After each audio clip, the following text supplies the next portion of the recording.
Tuh,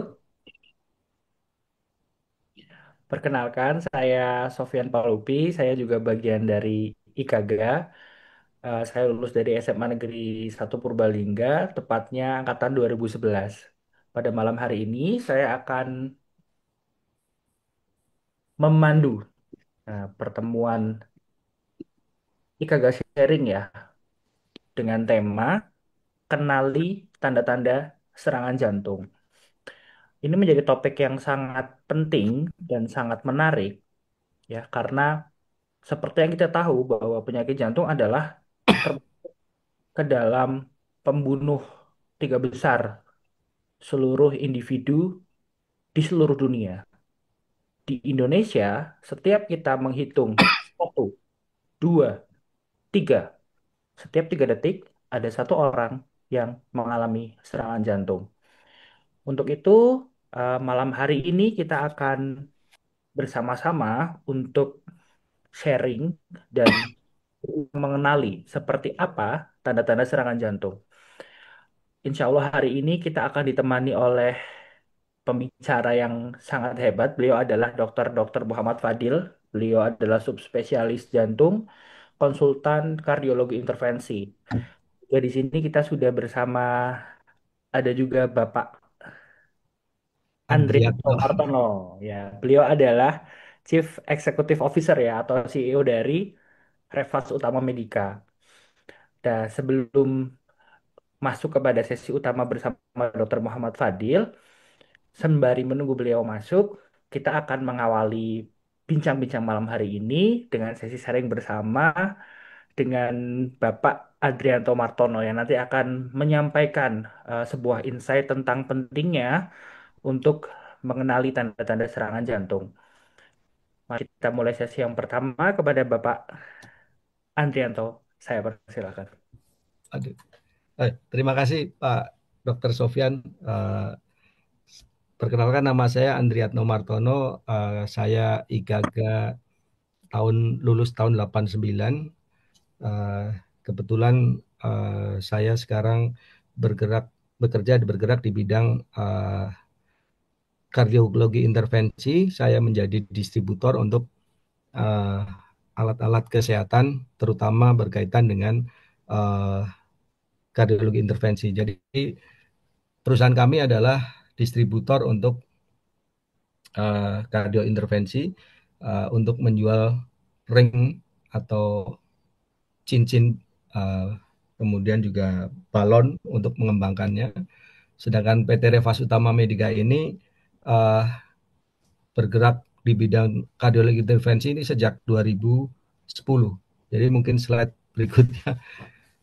Ini hanya sepintas kilas sih sebenarnya, untuk menggambarkan saja. Jadi PT Revas Utama Medica ini sudah bergerak di distributor sebagai distributor alat kesehatan ring jantung sejak 2010. Awalnya didirikan oleh saya bersama teman-teman, uh, 5 orang. Kemudian di tahun 2023 perusahaan kami 84% sahamnya diakuisisi oleh perusahaan Hong Kong, yaitu prinsipal yang selama ini produknya kami distribusikan, baik itu produksi untuk ring jantung maupun produksi balon. Ya. Jadi kami sudah berkecimpung di dunia intervensi, sedangkan perusahaan kami di Hong Kong ini merupakan perusahaan global yang sudah melayani lebih dari 70 negara dan produknya termasuk produk-produk unggulan dengan R&D di Belanda. Ya. Nah, uh, saat ini setelah diakuisisi saya masih diberi kesempatan untuk tetap menjadi CEO dari PT Rewas Utama Medica dan terus mengembangkan, dan rencananya kami planning perusahaan induk kami yang di Hong Kong ingin mendirikan pabrik ring jantung di Indonesia. Itu gambaran sepintasnya. Nah mungkin nah ini adalah pemilik utamanya Dennis Lau. Beliau stand di Hong Kong, berikut juga dengan CFO-nya Jason Chen. Ya, basic semua pengelolaan di Indonesia mereka pasrahkan kepada pemegang operasional yang lama, jadi mereka hanya mengontrol sebagai holding company-nya saja. Ya. Boleh dilanjutkan. Nah, ini adalah produk-produk yang kami kan. Kami ada 15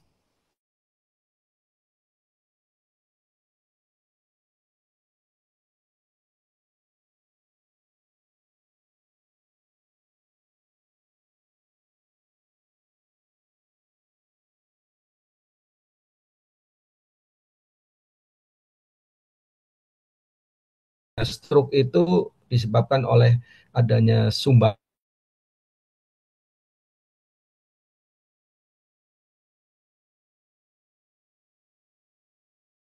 Jadi darah yang menggumpal yang ada di otak ditarik supaya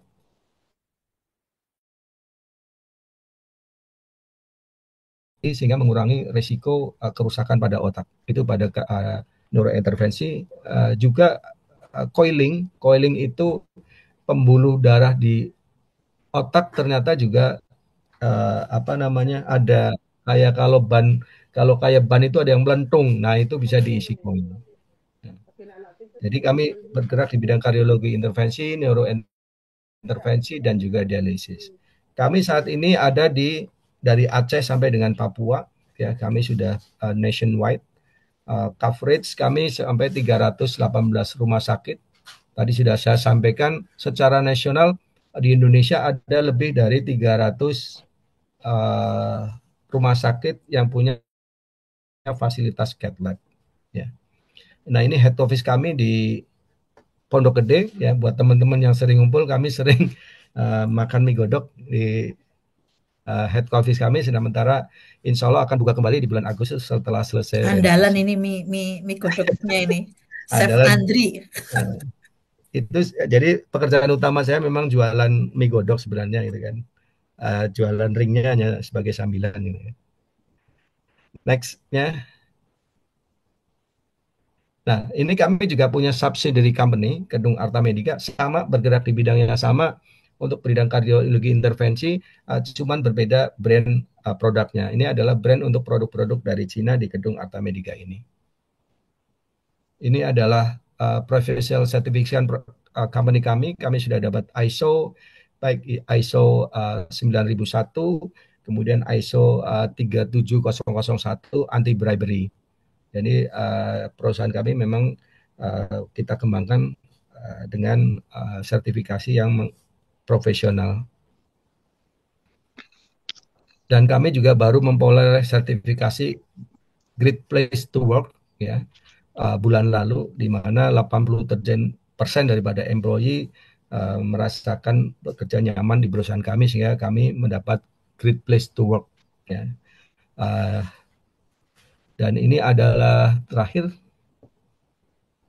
ya, buat teman-teman yang ingin mengakses media sosial kami, karena kami sering membuka uh, lowongan pekerjaan dan sebagainya, biasanya di media sosial kami, baik di web, kemudian di Instagram, kemudian di LinkedIn ataupun Facebook. Ya.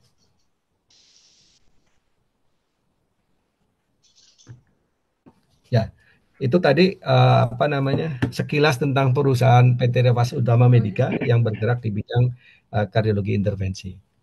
Jadi mungkin Dokter Sofyan bisa menyambung, mungkin kita ngobrol-ngobrol dengan berkaitan dengan mungkin tentang penyakit kardio secara ringan sebelum nanti menunggu Dokter Fadil yang saat ini sedang dalam perjalanan dari Pineng menuju ke Jakarta. Mudah-mudahan bisa segera landing. Tadi kalau terakhir disampaikan Dokter Fadil ke saya adalah beliau berangkat dari Pineng sekitar jam setengah 6, mestinya 1,5 jam, berarti sekitar jam 8 harusnya sudah landing ya. Sambil menunggu mungkin kita bisa isi dengan obrolan ringan berkaitan dengan uh, penyakit jantung koroner ya, tipis-tipis yang sepanjang yang kita tahu lah. Nanti untuk detailnya mungkin nanti Dokter Fadil yang akan menjelaskan lebih lanjut. Itu Dokter Sofyan, Baik, silakan, atau Mbak Fitri atau Pak Proto mau menambahkan silakan. baik, mungkin ada yang mau menambahkan, mungkin dari Pak Broto, Mbak Fitri, atau yang lain Terima kasih atas insight-nya ya. Kita berdoa semoga ke depan Purbalingga juga bisa membangun fasilitas untuk penanganan kardiointervensi yang mumpuni ya. Jadi kalau misalnya ada serangan jantung, kita nggak perlu jauh-jauh lagi ke Karyadi ya. Ya, sebenarnya di Margono, jadi kalau mungkin sekedar informasi buat Bapak-Bapak sekalian, fasilitas cath lab yang dekat dengan Kota Purbalingga, yang Hmm. pertama adalah Rumah Sakit Margono, ya, Dokter eh, Windy, ya. Kemudian yang baru dibuka itu di RSUD Brebes Hmm. sama RSUD Slawi. Kemudian yang sudah cukup banyak adalah di Tegal, di RSUD Kardina, ada Dokter Arbi di sana. Kemudian di Pekalongan itu ada RSUD Kraton dan RSUD satu lagi RSUD Pekalongan itu saya agak lupa namanya. Di sana ada Dokter Bimo, ya. Baru eh, yang memang yang paling gede adalah di RSUP Karyadi, ya. Jadi mungkin cuman kan kalau ke Karyadi lumayan lama ke Semarang ya. Jadi kalau memang situasinya mendesak, mungkin Bapak Ibu sekalian kalau yang di Purbalingga bisa ke Margono atau tadi ke Brebes, ke Tegal, ke Slawi, ke Pekalongan. Karena biasanya, oh yang ada lagi yang baru adalah di Gombong. Kau Gombong, betul. Ya, di Gombong di PKU Muhammadiyah Gombong sudah ada fasilitas cath lab. Ya, mudah-mudahan tadi disampaikan oleh Dokter Sofian ya Purbalingga secepatnya ada.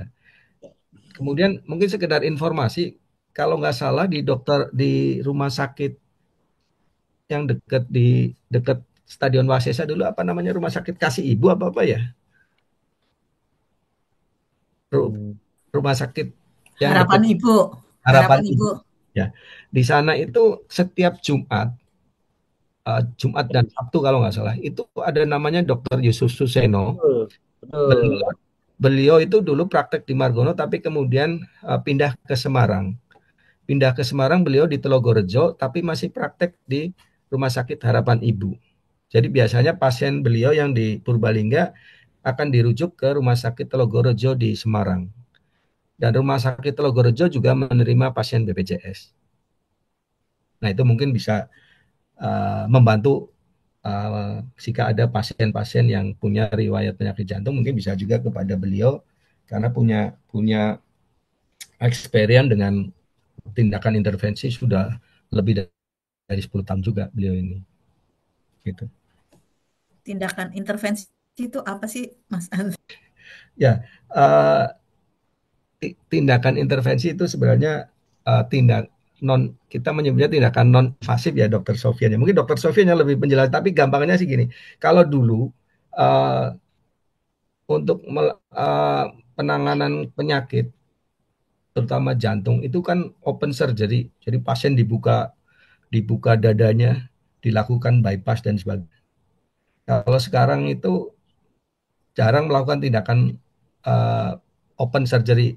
Meskipun di ortopedi juga tadi Dokter Sofyan juga menyampaikan sekarang lebih banyak kan non invasif. Jadi hanya hanya lubang kecil aja lah gitu. Nanti dilengkapi dengan teknologi supaya bisa menyampai target yang harus dioperasi di mana gitu. Sehingga pemulihannya akan lebih cepat. Kalau dulu kalau harus dibuka kan luka terbuka kan lebih beresiko. Bukan begitu ya, Dokter Sofian mungkin bisa lebih dijelaskan. Kalau saya sih menangkap awamnya begitu. Betul, betul, betul. Dan menariknya, eh, sekarang prevalensi serangan jantung itu sudah bergeser trennya ya. Kalau dulu mungkin orang awam taunya serangan jantung itu pada individu dengan usia 50 tahun, 60 tahun. Sekarang trennya adalah pasien termuda saya di Rumah Sakit Jaga Medika terakhir yang terkena serangan jantung adalah usia 34 tahun. Iya, betul. Jadi eh, Itu kasusnya apa ya Pak? Udah boleh tahu dok. semi anterior itu.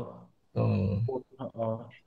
Jadi sampai akhirnya dikirim ke Rumah Sakit Karyadi ya. Jadi memang karena sekarang kan sudah berbeda ya gaya hidup, kemudian faktor resiko dari penyakit jantung itu juga serangan jantung sekarang sudah mulai banyak ditemukan di usia muda. Maka sangat penting bagi kita semua untuk mengenali ciri-ciri dari penyakit jantung ya, terutama ketika terjadi serangan jantung. Dan salah satu fakta menariknya adalah menurut data dari Kementerian Kesehatan di Indonesia, Aku tuh pada 70% ketika kita kan mlebu 70% serangan jantung itu terjadi di rumah dan 30% diantaranya meninggal sebelum sampai ke rumah sakit ya, karena memang untuk kalangan masyarakat tidak semua itu mengerti, oh keluarganya atau dirinya sedang mengalami serangan jantung. Jadi ada delay atau keterlambatan identifikasi serangan jantung sehingga pasien tidak dibawa rumah sakit ya, malah justru misalnya kadang-kadang eh, Dikerokin. drop dulu ya betul. Jadi karena kalau penyakit jantung itu bermain dengan waktu ya, jadi semakin cepat dibawa ke rumah sakit semakin baik. Juga pengetahuannya banyak yang keliru ya kalau misalnya serangan jantung dibawa ke fasilitas kesehatan yang paling dekat gitu ya. Mungkin ada beberapa pasien yang akhirnya masuk ke puskesmas dulu atau dibawa klinik dulu dengan posisi kalau dibawa klinik atau puskesmas itu penanganannya sangat terbatas ya. Bahkan kalau sudah sampai rumah sakit pun kalau di level Purbalingga untuk saat ini kami penanganannya adalah untuk stabilisasi dulu dan terapi utamanya itu harus dilakukan di rumah sakit center yang besar seperti di Sarjito atau di Karyadi ataupun rumah sakit yang sudah memiliki fasilitas yang memadai. Jadi nanti malam ini setelah Dr. Fadil menyampaikan materi, mari kita gunakan kesempatan seluas-luasnya nanti untuk bertanya ya. Supaya apa? Supaya ketika kita menemukan orang yang mengalami nyeri dada, baik itu diri kita, keluarga kita, atau sekeliling kita, kita bisa tahu kalau ini adalah kasus serangan jantung. Karena mengidentifikasi kasus serangan jantung itu tidak mudah ya. Banyak yang gejalanya macam-macam. Nanti Dokter Fadil mungkin akan lebih menjelaskan lebih detail ya. Ada yang cuma tidak mengeluhkan nyeri dada tapi berkeringat, kemudian muntah-muntah, sesak tiba-tiba tidak sadarkan diri dan sampai rumah sakit sudah meninggal dunia. Itu sangat banyak dan sekarang tren serangan jantung itu semakin banyak dan semakin mudah. Jadi beban dari BPJS Kesehatan itu sendiri bahwa penyakit katastrofik atau yang paling banyak memakan penyerapan dana adalah stroke dan jantung. Ya, jadi betul apa yang disampaikan Dokter Sofyan tadi, memang sangat penting buat kita yang awam itu mengenali gejala-gejala serangan jantung tadi ya kan, supaya golden time-nya nggak hilang ya. Tadi saya sampaikan testimoni saya untuk kakak saya berdua tadi juga, mungkin kalau pengalaman almarhum teman kita Mas Arif juga kurang lebih sama gitu kan, karena kita kehilangan golden period-nya. Memang gejala paling utamanya tadi memang nyeri dada, mual, semutan, apa namanya, berkeringat dingin gede-gede biasanya, kemudian seperti ketindih ya, itu punggungnya biasanya seperti punggungnya tindih gitu. Segera aja ke UGD kalau bisa ya, kalau fasilitas paling dekat saat ini adalah di Margono kalau di Purbalingga, supaya apa namanya, lebih tertangani dengan cepat gitu. Kemudian tadi disampaikan memang uh, dan alhamdulillahnya kan sekarang penyakit pemasangan ring ini kan di-cover oleh BPJS. Jadi alhamdulillah, contoh kemarin kakak saya di Margono ya tidak keluar uang speser pun karena memang di-cover oleh BPJS. Dan produk yang digunakan juga produk yang bagus gitu. Bukan produk asal-asalan juga, karena memang juga produk-produk yang bagus pun masuk dalam BPJS. Mungkin agak sedikit berbeda antara obat oral dengan device atau dengan alat kesehatan. Kalau dengan alat kesehatan tidak ada, kita hanya yang penting masuk di dalam e-katalog, itu semua rumah sakit pemerintah bisa beli. Kalau kalau obat, kalau nggak salah mereka punya bukuan acuan ya, bukan gitu ya dok? Kalau kalau untuk apa namanya BPJS ya, sehingga kalau yang tidak ada di dalam buku acuan tidak bisa masuk, tidak bisa diberikan. Tapi kalau untuk device, untuk alat kesehatan, sepanjang masuk di e-katalog dan semua produk yang bagus pun itu ada di dalam e-katalog.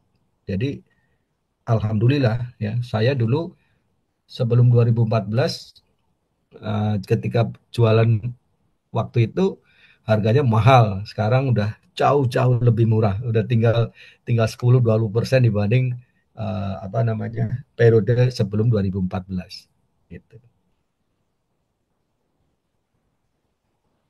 Betul, dan menjadi penting kita harus memastikan diri kita, anggota keluarga kita, dan orang-orang yang kita sayangi itu memiliki asuransi kesehatan yang aktif ya. Jadi BPJS itu sangat-sangat bisa membantu kita ketika misalnya kondisi sakit. Walaupun misalnya selama ini kita tidak pernah memiliki riwayat sakit apapun, alhamdulillah masih sehat, tapi serangan jantung itu bisa terjadi sewaktu-waktu. Dan di Purbalingga termasuk yang cukup banyak kasus serangan jantung itu eh, pasien-pasien kita yang datang ke rumah sakit itu tidak memiliki kepesertaan BPJS ataupun asuransi kesehatan yang lain, dan itu cukup menjadi hambatan ya, karena kalau tidak ada itu kan kita harus memikirkan ke depannya pembiayaan dan sebagainya. Ya, Dan juga kalau misalnya ada serangan jantung, sebetulnya tindakan intervensi itu bukan opsi. Jadi tindakan intervensi seperti pemasangan PCI ya atau ring itu adalah sebuah rangkaian. Jadi bukan pilihan. Ada banyak pasien yang mengatakan, "Dok, ini bisa nggak ya kalau cuma minum obat saja?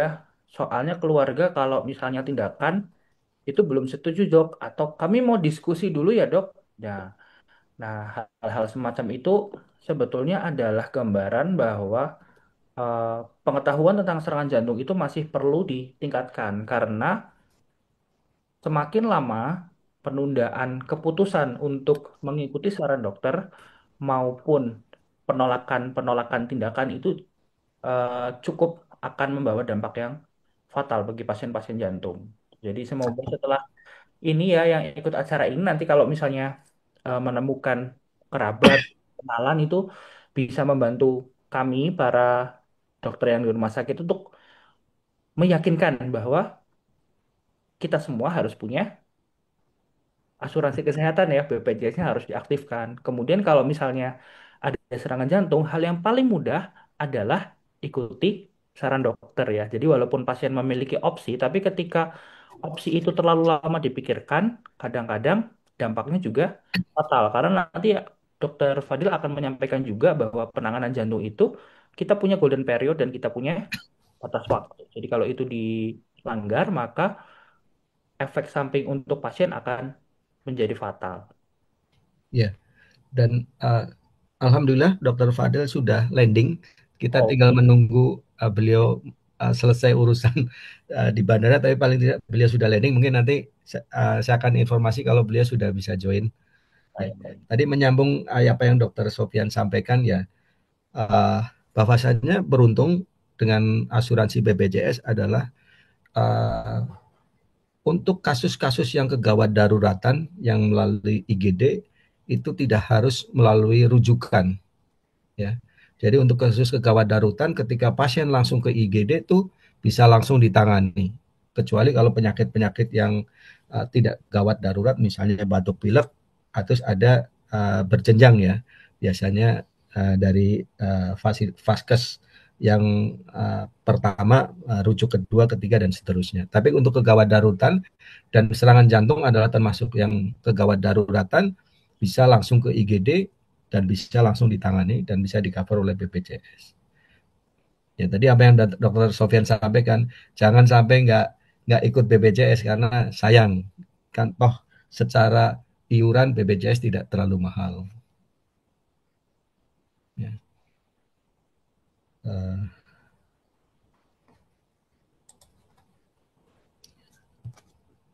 Nah, kemudian tadi juga disampaikan oleh Dokter Sofian, memang usia sekarang makin muda ya. Betul, Usia pasien-pasien yang kena serangan jantung, serang stroke dan sebagainya itu makin lama makin muda. Uh, ya kalau mungkin kalau dulu kalau pola hidupnya masih lebih baik daripada sekarang ya.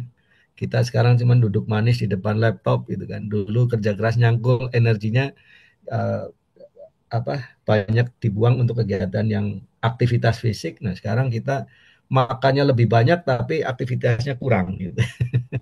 Itu menjadi sumber daripada penyakit juga gitu.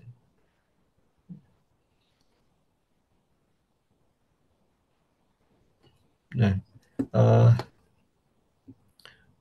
penting tadi Dokter Sofian sampaikan adalah kita ya paham gejala-gejala yang eh, baik itu serangan jantung atau stroke ya. Saya punya pengalaman sedikit apa ya, yang saya baru tahu juga itu pasien kena stroke. Kalau kita dulu sering kalau pasien kena stroke itu biasanya kan pelo, miring, apa mulutnya dan menceng dan sebagainya. Tapi beberapa bulan yang lalu tetangga saya itu kena stroke. Tapi saya nggak tahu kalau itu stroke awalnya.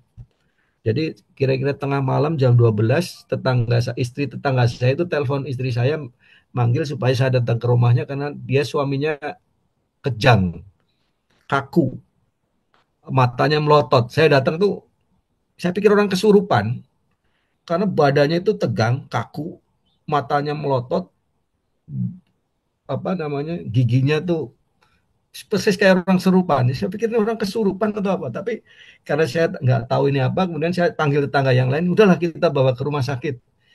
Ternyata begitu dibawa ke rumah sakit, terdiagnosanya adalah stroke. Nah, saya kaget ternyata, oh gejala orang yang kena stroke nggak cuman mulutnya miring, bicaranya pelo gitu. Ternyata badan kaku, nggak bisa ditekuk. Benar-benar. Jadi masuk mobil pun terpaksa diangkat, didesak-desak sampai akhirnya tulang bahunya tuh patah. Tulang bahunya patah karena badannya gede, apa susah masuk ke dalam mobil. Kemudian ketika turun masuk ke IGD juga susah, ditarik aja sama perawatnya. Tapi alhamdulillah karena memang baru serangan dan masuk dalam golden period, pasiennya selamat dan alhamdulillah relatively recovery hampir 100%. Jadi apa namanya? Yaitu tadi golden period tadi. Jadi walaupun kita nggak tahu ya udah kita bawa ke rumah sakit. Jadi alhamdulillah pasiennya selamat dan pulih 100%. Jadi beraktivitas kembali. Beliau kebetulan bekerja di kantor bea cukai. Jadi ngantor kembali dan sebagainya. Padahal kan punya resiko yang besar juga stroke gitu. Itu yang salah satu hal penting kita sebagai orang awam mengenali gejala-gejala daripada entah itu stroke, entah itu penyakit serangan jantung. Karena itu tadi disampaikan oleh Dr. Sofian karena merupakan pembunuh utama ya, baik jantung, stroke, baru kepada cancer, baru kepada gagal ginjal gitu. Dan itu yang memang paling banyak oleh menyerap dananya BPJS gitu. Gitu. Ya. Mungkin kalau zaman dulu biasanya kalau orang kena serangan jantung, orang awam sering mengasumsikannya adalah kena angin duduk gitu ya, kalau nggak salah itu. Padahal mungkin yang dimaksud angin duduk adalah angina pectoris gitu kan.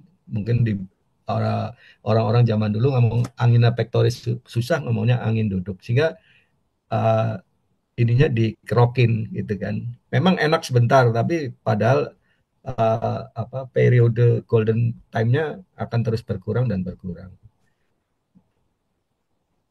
Dan Ada? jantung stroke ini juga punya satu kesamaan, Bapak-bapak, Ibu-ibu, Oke. teman-teman. Kesamaannya adalah serangannya mendadak. Jadi seringkali keluarga pasien itu bilang, dok tadi 2 jam yang lalu tuh bapak masih nonton TV dok, bapak masih mancing, bapak masih sehat, kok mendadak ya? Ya karena memang bahwa serangan stroke maupun ini sifatnya adalah serangan yang mendadak. Jadi pasien itu bisa mengalami serangan tanpa tanda-tanda spesifik yang khusus.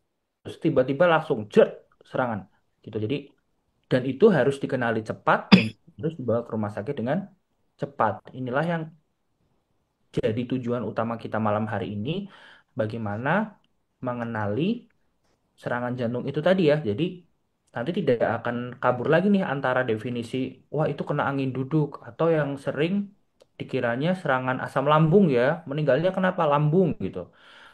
Kalau asam lambung sendiri itu sebetulnya tidak akan muncul episode meninggal mendadak. Jadi kalau orang meninggal mendadak itu tanpa ada riwayat sebelumnya apa-apa, tiba-tiba tidak sadar, mendadak lalu meninggal, maka yang harus dipikirkan pertama adalah serangan jantung dan stroke ya, bukan yang lain. Karena dua serangan itu tadilah pembunuh utama datangnya tiba-tiba dan bisa merenggut orang-orang terkasih kita hanya dalam hitungan jam. Bahkan beberapa kalau misalnya sumbatannya di pembuluh darah besar itu dia dalam hitungan menit. Jadi ada orang yang mengeluhkan nyeri dada, kemudian 15 menit kemudian pasiennya sudah tidak ada, itu juga ada. Jadi topik ini menjadi topik yang sangat penting ya. Nanti kita akan sama-sama mempelajari sharing dari Dokter Fadil dan nanti setelah sesi sharing akan ada sesi tanya jawab. Nanti di situ silakan kita semua bisa bertanya ya kepada Dokter Fadil, apalagi beliau adalah subspesialis jantung intervensi yang ilmunya memang ya sudah level paling tinggi ya. Jadi beruntung sekali malam ini kita bisa sharing bersama beliau. Ya, sambil menunggu ya, benar apa yang tadi dikatakan Dokter Sofian ya. Uh, karena kita nggak tahu serangan jantungnya itu masuk kategori yang mana. Mau yang harus segera ditindak atau masih bisa ditunda. Jadi yang tahu ya setelah dilakukan pemeriksaan angiografi itu ketahuan ini harus segera ditindak. Biasanya sih bisa dilihat dari ini apa namanya EKG-nya biasanya, tapi sebenarnya EKG juga kadang-kadang tidak akurat.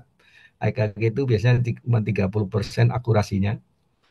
Tapi setelah angiografi akan kelihatan nih pasien harus dipasang ring sekarang atau bisa ditunda 2-3 hari atau 4 hari atau cukup diberi obat nanti ditindak sebulan kemudian. Itu juga masih ada, sangat sangat tergantung dari masing sumbatannya itu ada di mana, di posisi apa dan sebagainya. Jadi ya kita nggak bisa menentukan nanti aja sebulan lagi, nggak bisa, karena itu nggak bisa diprediksi, itu nggak bisa ditebak, tapi harus dilihat melalui angiografi, melalui pemeriksaan kateterisasi dengan kontras di cath lab tadi. Itu baru bisa diputuskan mau bulan depan, boleh. Kalau dokter memang yakin itu bisa dilakukan bulan depan.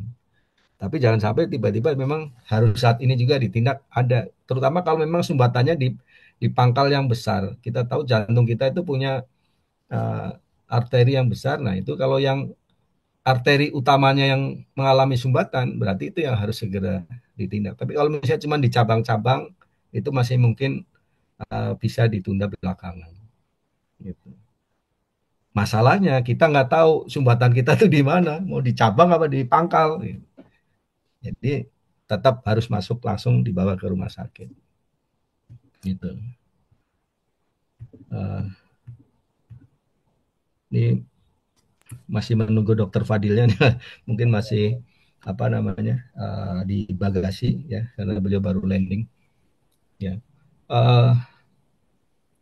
Mas Andri, ya, Mbak. kan kadang kita baru tahu kalau misalkan seseorang terkena serangan jantung, terus baru dari hasilnya, oh ternyata sumbatannya sudah sekian persen, sekian persen. Sebenarnya itu bisa dideteksi lebih awal nggak sih? Mungkin Pak Dokter Sofyan juga mungkin. Kalau deteksi lebih awal sebenarnya kalau orang yang rajin medical check up ya pasti bisa terdeteksi, baik mulai dari dengan EKG, mulai dengan treadmill, dengan CT scan dan sebagainya. Tapi sebenarnya balik lagi tadi, sumbatannya itu karena banyak juga pasien itu sumbatannya 100% ketutup itu nggak apa-apa, karena dia nyumbatnya di bagian yang tidak penting, misalnya seperti itu, atau dapat suplai darah dari tempat yang lain. Jadi nggak kerasa. Nanti baru setelah ada bagian lain yang kesumbat, oh baru ketahuan, oh ternyata yang sebelah kiri tadi ternyata kesumbat total, yang sebelah kanan baru kesumbat 50% dan sebagainya. Tapi tadi kalau mau pencegahannya adalah dengan ya rutin medical check up, EKG, treadmill, CT scan dan sebagainya. Tapi yang paling akurat tadi angiografi. Sebelum dilakukan tindakan pemasangan ring pasti dilakukan tindakan angiografi untuk memastikan posisinya di mana, berapa persen dan sebagainya, panjangnya, diameternya dan sebagainya.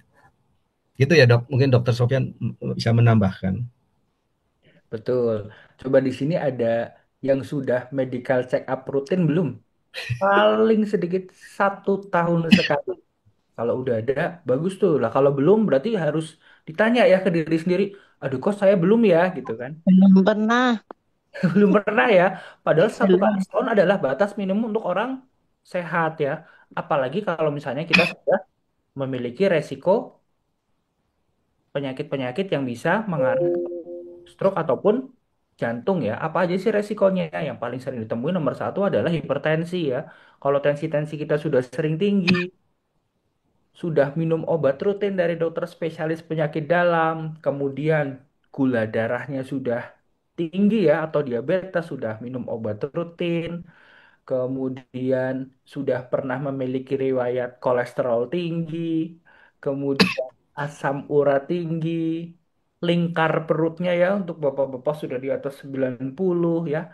Ibu-ibu juga nih sudah berat badannya berlebih, itu kita harus mawas diri bahwa wah, MCU atau medical check up itu sudah menjadi kebutuhan ya. Karena itu tadi untuk yang sehat, yang muda misalnya usia katakanlah 30 tahun tidak memiliki riwayat penyakit apapun, itu rekomendasi dari WHO pun itu adalah 1 tahun sekali. Dan medical check up yang dilakukan itu kalau di negara kita ya memang masyarakat kebanyakan menganggap datang ke dokter di tensi kemudian diambil darahnya untuk darah rutin itu udah medical check up.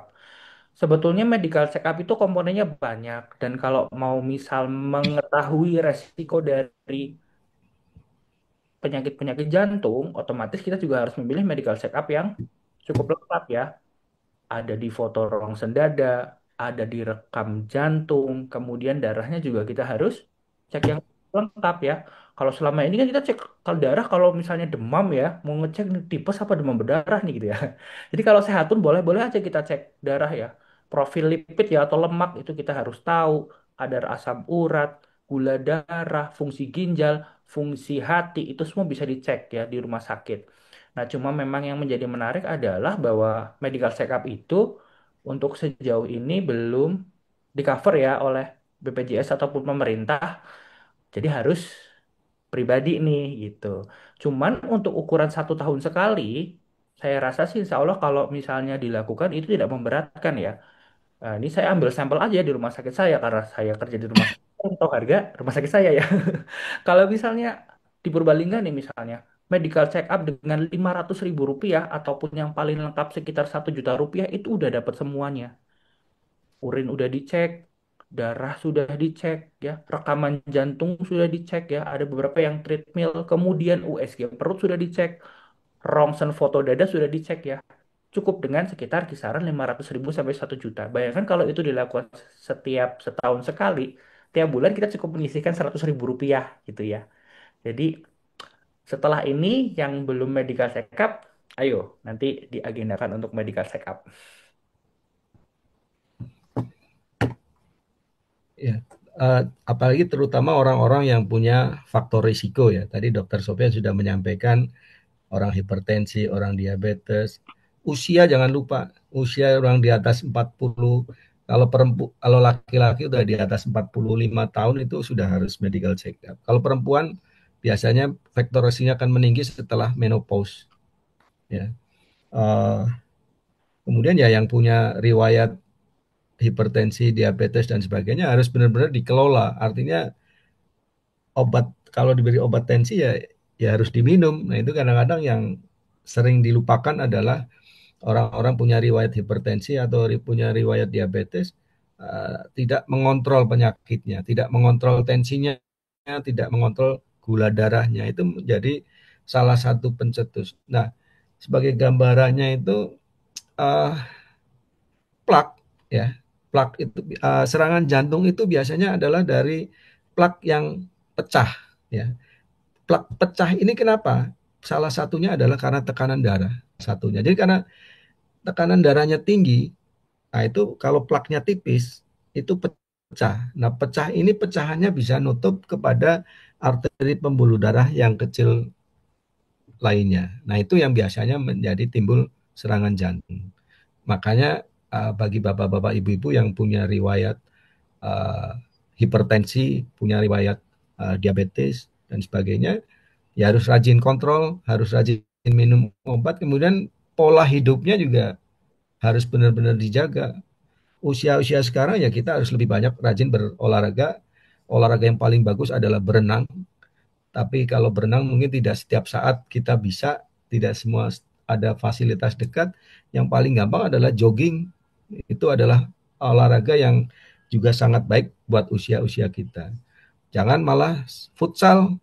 Futsal itu resiko tinggi, menambah resiko tinggi serangan jantung. Karena kalau saya ngobrol dengan beberapa kolega di dokter jantung, banyak pasien-pasien yang timbul serangan jantung setelah berolahraga yang melebihi kapasitasnya, terutama futsal.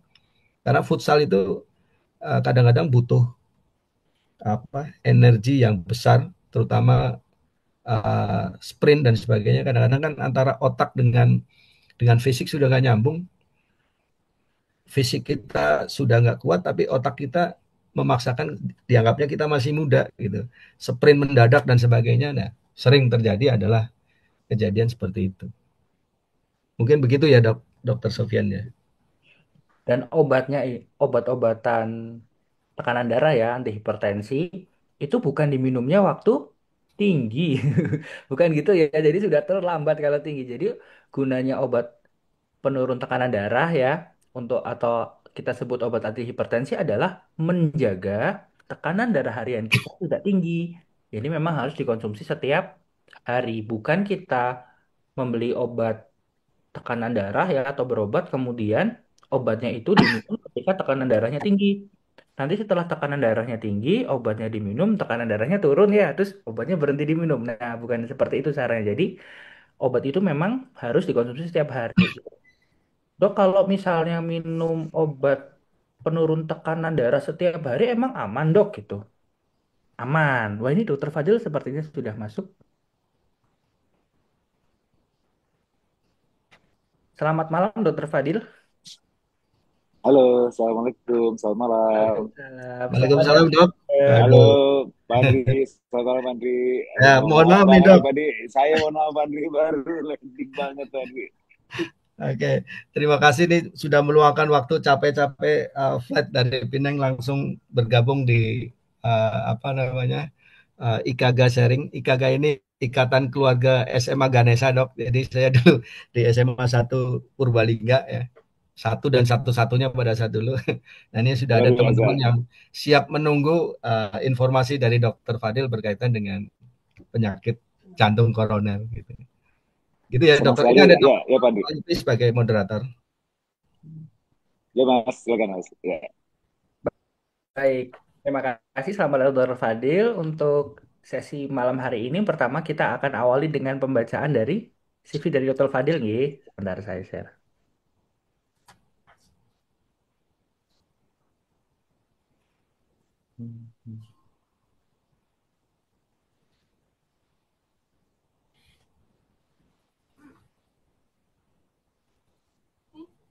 Ya, pembicara malam hari ini adalah Dokter Muhammad Fadil. Beliau adalah dokter subspesialis jantung dan pembuluh darah bagian kardiologi intervensi ya. Beliau adalah seorang konsultan ya, menyelesaikan pendidikan sebagai dokter umum di Universitas Andalas pada tahun 2005, kemudian melanjutkan menjadi spesialis jantung dan pembuluh darah di Universitas Indonesia tahun 2012 dan sekarang sudah menyelesaikan beberapa fellowship ya dan juga sudah menyelesaikan pendidikan PhD ya dokter di Universitas Andalas tahun 2022. Saat ini beliau bekerja sebagai kardiologis intervensi di Rumah Sakit RSPPN Panglima Besar Sudirman ya. Beliau juga pernah bertugas di Rumah Sakit Jantung Bina Waluyo dari tahun 2024 dan juga pernah bekerja di Rumah Sakit Pondok Intaro Jaya dari tahun 2001 sampai sekarang. Oke, tidak perlu berlama-lama lagi. Kita mulai ke malam hari ini dengan tema kenali tanda-tanda dari serangan. Pendidikan primitif. Oke, jajan ya. Senang tinggal jajan. Baik, Assalamualaikum warahmatullahi wabarakatuh. Senang sekali bisa Waalaikumsalam. bertemu dengan keluarga baru dari IKAGA.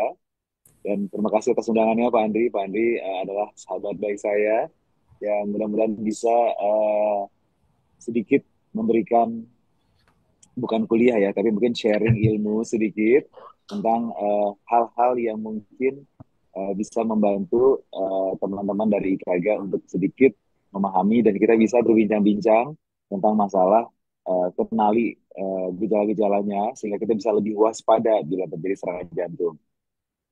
Usia muda itu sebenarnya masih terhitung ketika memasuki di bawah 55 tahun karena memang ini semakin sering terjadi sehingga bahkan saat ini pasien-pasien itu lebih muda Pak, sekitar 30 sampai 40-an itu terjadi di sekitar kita. Nah, ini ilustrasi gambar ini adalah ada tiga peristiwa yang terjadi ya tidak terlalu lama, beberapa waktu yang lalu. Pertama, kalau kita lihat itu ada namanya Erikson. Erikson ini adalah pemain bola dari Denmark. Nah, dia eh, mengalami serangan jantung ketika em, bermain bola di lapangan. Kemudian terjadi juga peristiwa yang kedua, seorang atlet juga yang namanya Markis Kido, atlet bulu tangkis nasional kita. Begitu juga terjadi serangan jantung ketika saat di lapangan.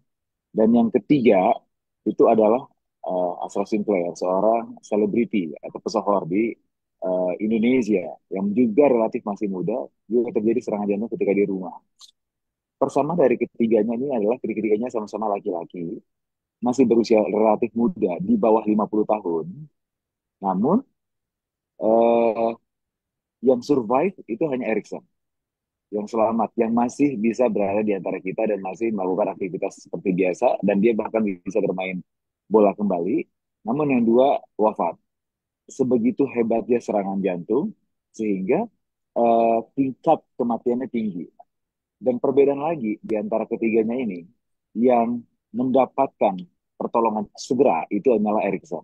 Pertolongan segera yang dimaksud adalah dilakukan CPR atau cardiopulmonary resuscitation atau resusitasi paru jantung sehingga tidak sehingga chance atau peluangnya untuk bisa hidup itu lebih baik. Baik. Next.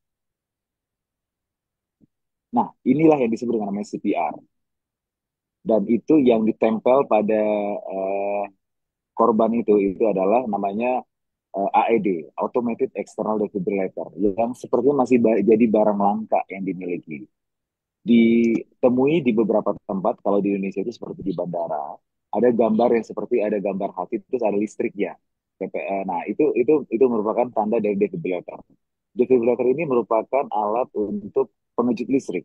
Bila terjadi memang irama jantungnya berupa apakah namanya ventricular tachycardia atau ventricular fibrilasi. Ini kayak perpanjangan tangan dari dokter jantung.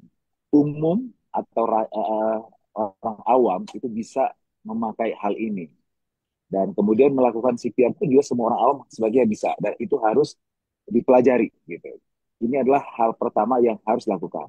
Jadi bila ada orang tiba-tiba tidak respon atau tiba-tiba pingsan, kemudian kita coba bangunkan dengan cara memanggilnya Pak Pak Bu Bu, kemudian tidak menjawab, maka yang harus kita lakukan adalah CPR dengan posisi tangan seperti itu. Bukan dipukul-pukul tangannya, bukan ditampar-tampar pipinya, tapi dilakukan CPR. Dan setiap orang harus siap sedia akan kemungkinan terjadinya kematian jantung mendadak. Next. Seberapa banyak kasus cardiac death? Cukup banyak. Angka kematian jantung mendadak di Asia sekitar 52,5 kasus per 100 ribu setiap tahunnya. Bahkan di Eropa sekitar 86,4 kasus per 100 ribu setiap kasus. Di Amerika Utara mencapai 98,1 kasus per 100 ribu setiap tahun. Di Australia juga tercatat sekitar 111,9 kasus per 100 ribu setiap tahun. Intinya ini cukup banyak. Next. Yang penelitian menunjukkan sebagian besar kematian jantung mendadak terjadi setelah olahraga sepak bola dan berenang. Laki-laki memiliki risiko 5 kali lipat mengalami kematian jantung mendadak setelah beraktivitas, dan penyakit jantung koroner mendominasi penyebab dari kematian jantung mendadak. Tapi mohon tidak salah dimengerti. Ini jadi akhirnya membuat orang, wah saya takut di olahraga ini, karena takut serangan jantung. Tidak, jangan begitu. Justru olahraga itu sebagai tetap dilakukan secara rutin. Namun bila sudah mulai ada keluhan, lakukan konsultasi segera ke dokter jantung. Dan sebagai lakukanlah deteksi dini atau namanya medical check up paling tidak 1 kali 1 tahun, terutama bila Anda sudah di atas usia 40 tahun. Next. Nah, ini adalah 3 faktor penting dalam terjadinya sudden cardiac death atau kematian mendadak. Kalau di jantungnya ada yang disebut dengan namanya fibrosis. Ya, fibrosis itu adalah bentuk parut atau bila jaringannya sudah sembuh di dalam jantung. Jadi kalau misalnya kita luka nih, terus kemudian kena pisau, terus kemudian kan sudah lukanya sudah bertaut, terus ada kelihatan seperti kayak gambarnya, sisanya ada namanya jaringan parut, itu disebut dengan namanya fibrosis. Nah, bila jaringan ikat tersebut ada pada jantung, maka itu bisa menghambat aliran listrik, itu yang disebut dengan namanya daerah fibrosis. Kemudian hipertrofi, ya jantungnya sudah membesar atau menebal. Nah, maka itu bisa juga terjadi eh, gangguan aliran jantung bila sewaktu-waktu terjadi. Tahunya hipertrofi dari mana? Dari pemeriksaan jantung. Seperti misalnya kita lakukan ekokardiografi kayak USG jantung. Nah, di situ Listriknya sih bayar. kita bisa melihat apakah jantungnya besar apa tidak. Atau kita bisa melihat dengan cara EKG gitu. Atau misalnya kita bisa lihat ronsen. Tapi di antara ronsen, EKG, dan USG jantung atau eko lah yang eh, paling teliti atau paling akurat dalam menilai ada atau tidaknya hipertrofi. Kemudian perubahan fungsi saluran ion. Nah, ini adalah penyakit khusus yang bisa dideteksi dari EKG. Ini memperlihatkan adanya namanya aritmia atau gangguan irama jantung. Nah, kalau kita lihat faktor risiko pada laki-laki, orang diabetes, orang merokok, genetik, gangguan irama jantung, gangguan ginjal, dan obstructive sleep apnea, ini memiliki peluang yang lebih tinggi untuk terjadinya serangan jantung. Kita bahas satu-satu. Kenapa laki-laki lebih tinggi daripada perempuan? Karena perempuan dia memiliki hormon estrogen yang membuat pembuluh darahnya menjadi lebih elastis dan fleksibel. Kalau bapak-bapak ibu ingat kan, pernah nggak mendampingi istri, misalnya melahirkan, misalnya, itu kan bayi di dalam rahim. Kemudian begitu bayinya keluar, itu rahim atau uterus itu dalam hitungan detik, menit, nggak nyampe 1 jam, itu bisa mengkerut kembali sebesar kepala tangan, segini nih ukurannya dengan hormon estrogen yang ada di dalamnya. Sebegitu kuatnya hormon estrogen. Sehingga pada wanita yang masih mendapatkan haid secara teratur, itu jarang sekali terjadi serangan jantung. Namun bila sudah memasuki masa menopause, maka risikonya jadi sama. Gitu. Yang kedua, diabetes. Nah, bila Bapak Ibu sudah menderita diabetes, maka risikonya untuk terjadi serangan jantung pun juga jadi tinggi-tinggi. Kenapa? Karena dalam diabetes tersebut dia yang memiliki komplikasi namanya makroangiopati dan mikroangiopati. Terjadi apa namanya pembuluh darahnya itu bisa mengecil, terutama pembuluh darah di semua organ. Makroangiopati artinya terjadi pengecilan pembuluh darah besar-besaran di dalam satu organ, dan itu adalah jantung yang terutama. Jadi diameter pembuluh darah koroner itu bisa dari 5 milimeter itu bisa berubah menjadi misalnya 2,5 akibat dari penyakit diabetes yang tidak dikelola dengan baik. Dan itu bisa bersifat progresif. Jadi misalnya, oh gula darah saya kemarin sih udah bagus ya dan sebagainya, habis itu tidak pernah dicek lagi. Tahu-tahu kita dicek HbA1c-nya di atas 6,5, itu merupakan hal yang buruk dan bisa menyebabkan proses makroangiopati berjalan secara progresif atau berkelanjutan. Kemudian merokok.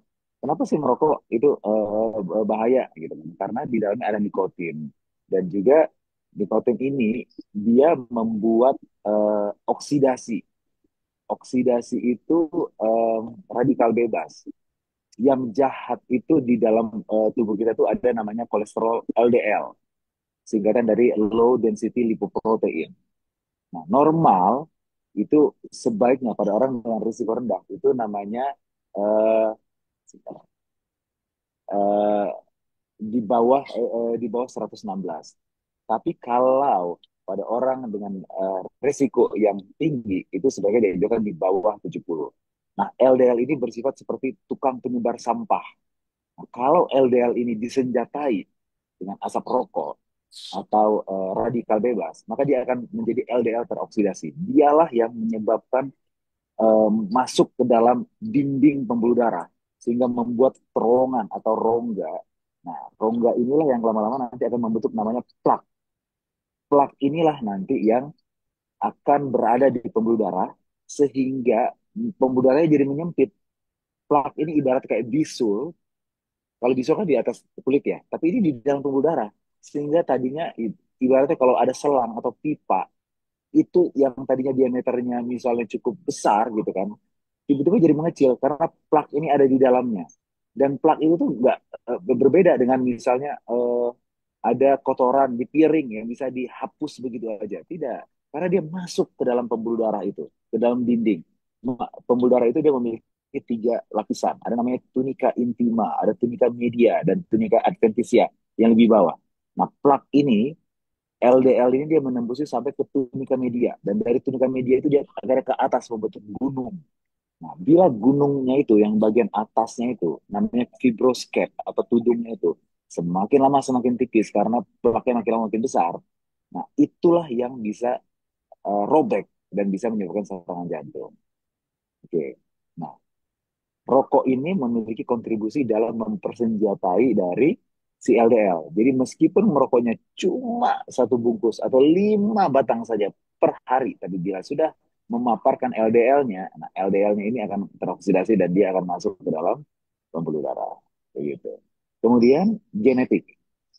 Nah, seperti apa sih genetik yang berpengaruh di dalam penyakit jantung koroner atau serangan jantung mendadak? Adalah genetik yang bila memang di dalam keluarganya terdapat riwayat yang masih berhubungan darah, laki-laki meninggal mendadak atau serangan jantung di bawah 55 tahun atau perempuan di bawah 65 tahun.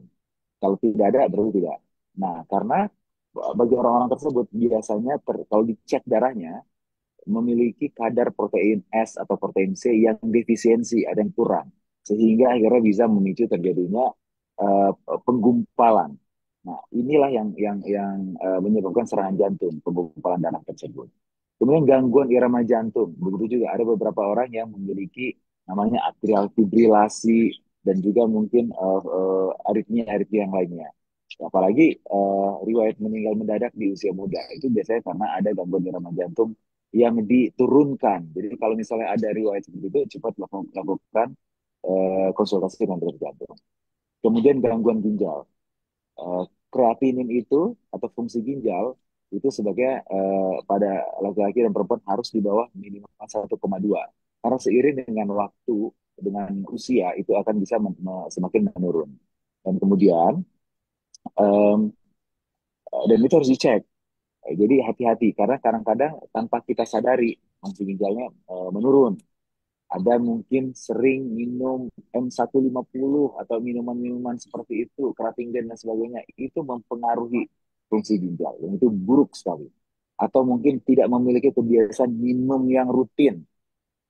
Paling tidak 30 cc per kilogram berat badan. Misal berat badannya 50. Tapi itu seharusnya minumnya kan sekitar 1.500 cc atau 1,5 liter per harinya. Tapi ini enggak nih, minumnya cuma kurang dari 1 liter. Nah, sehingga akhirnya itu bisa bikin gangguan fungsi ginjal atau ada riwayat uh, atau ada riwayat atau ada atau ada riwayat misalnya batu ginjal seperti itu. Karena mungkin memang ada di dalam keluarganya ada riwayat batu ginjal. Nah, itu juga harus hati-hati. Jadi jangan sampai terlena. Cepat cek apakah saya ada memiliki gangguan fungsi ginjal. Karena itu juga bisa berdampak terhadap apa namanya meninggal jantung mendadak. Kemudian obstruktif sleep apnea. Jadi kalau misal tidurnya mulai mengorok, nah ditanya kepada pasangan, saya tidurnya ngorok apa enggak gitu. Nah, sehingga satu ketika dia lagi tidur ngorok terus ada fase dia berhenti nggak nafas. Nah, itu namanya OSA atau obstructive sleep apnea. Nah, itu juga lambat laun itu bisa menimbulkan namanya disfungsi diastolik atau gangguan jantung diastolik. Karena akibat adanya apnu ini menyebabkan terjadinya nama bahasa ininya kekurangan oksigen gitu. Hipoksia atau kekurangan oksigen. dan itu bisa berdampak terhadap gangguan pada jantung. Nah, kemudian pencetusnya ada yang namanya gagal jantung, ada iskemia miokard, ada infeksi miokard, ada gangguan elektrolit, ada stres. Gagal jantung ini misalnya sudah terjadi hipertensi lama, sehingga jantungnya besar, ditandai dengan tidak bisa apa namanya melakukan aktivitas fisik eh, dari biasanya seperti itu. Seperti contohnya seharusnya orang bisa dong lari 1 kilo. Ini jangankan 1 kilo, jalan 500 meter aja udah sesak nafas gitu. Nah itu adalah tanda-tanda dari gagal jantung. Atau tidur nggak bisa telentang, harus pakai bantal tinggi. Nah itu juga tanda-tanda dari gagal jantung. Atau kaki keduanya bengkak, itu juga merupakan salah satu gejala gagal jantung. Iskemia miokard atau terjadinya penyempitan pada pembuluh darah koroner. Nah itu yang disebut dengan namanya penyakit jantung koroner. Kemudian adanya infeksi miokard. Ini kalau kita kemarin pernah ingat kita pernah kena apa namanya COVID. Nah, itu bisa salah satu dari komplikasi COVID itu menyebabkan terjadinya infeksi miokard atau miokarditis. Gangguan elektrolit. Nah, misalnya nih olahraga tapi nggak diganti minumnya dengan minum yang cukup, itu bisa menyebabkan terjadinya gangguan elektrolit. Paginya kurang dan sebagainya. Nggak pernah makan pisang atau nggak pernah minum susu. Nah, itu juga bisa berdampak terhadap gangguan elektrolit. Eh, seperti pada orang tua itu misalnya muntah-muntah atau diare. Nah itu hati-hati terhadap gangguan elektrolit. Itu bisa menyebabkan terjadinya gangguan atau orientasi pada pada apa namanya pada otak sehingga nggak nyambung atau disebut dengan namanya delirium atau stres. Stres ya jangan nggak boleh berlebihan.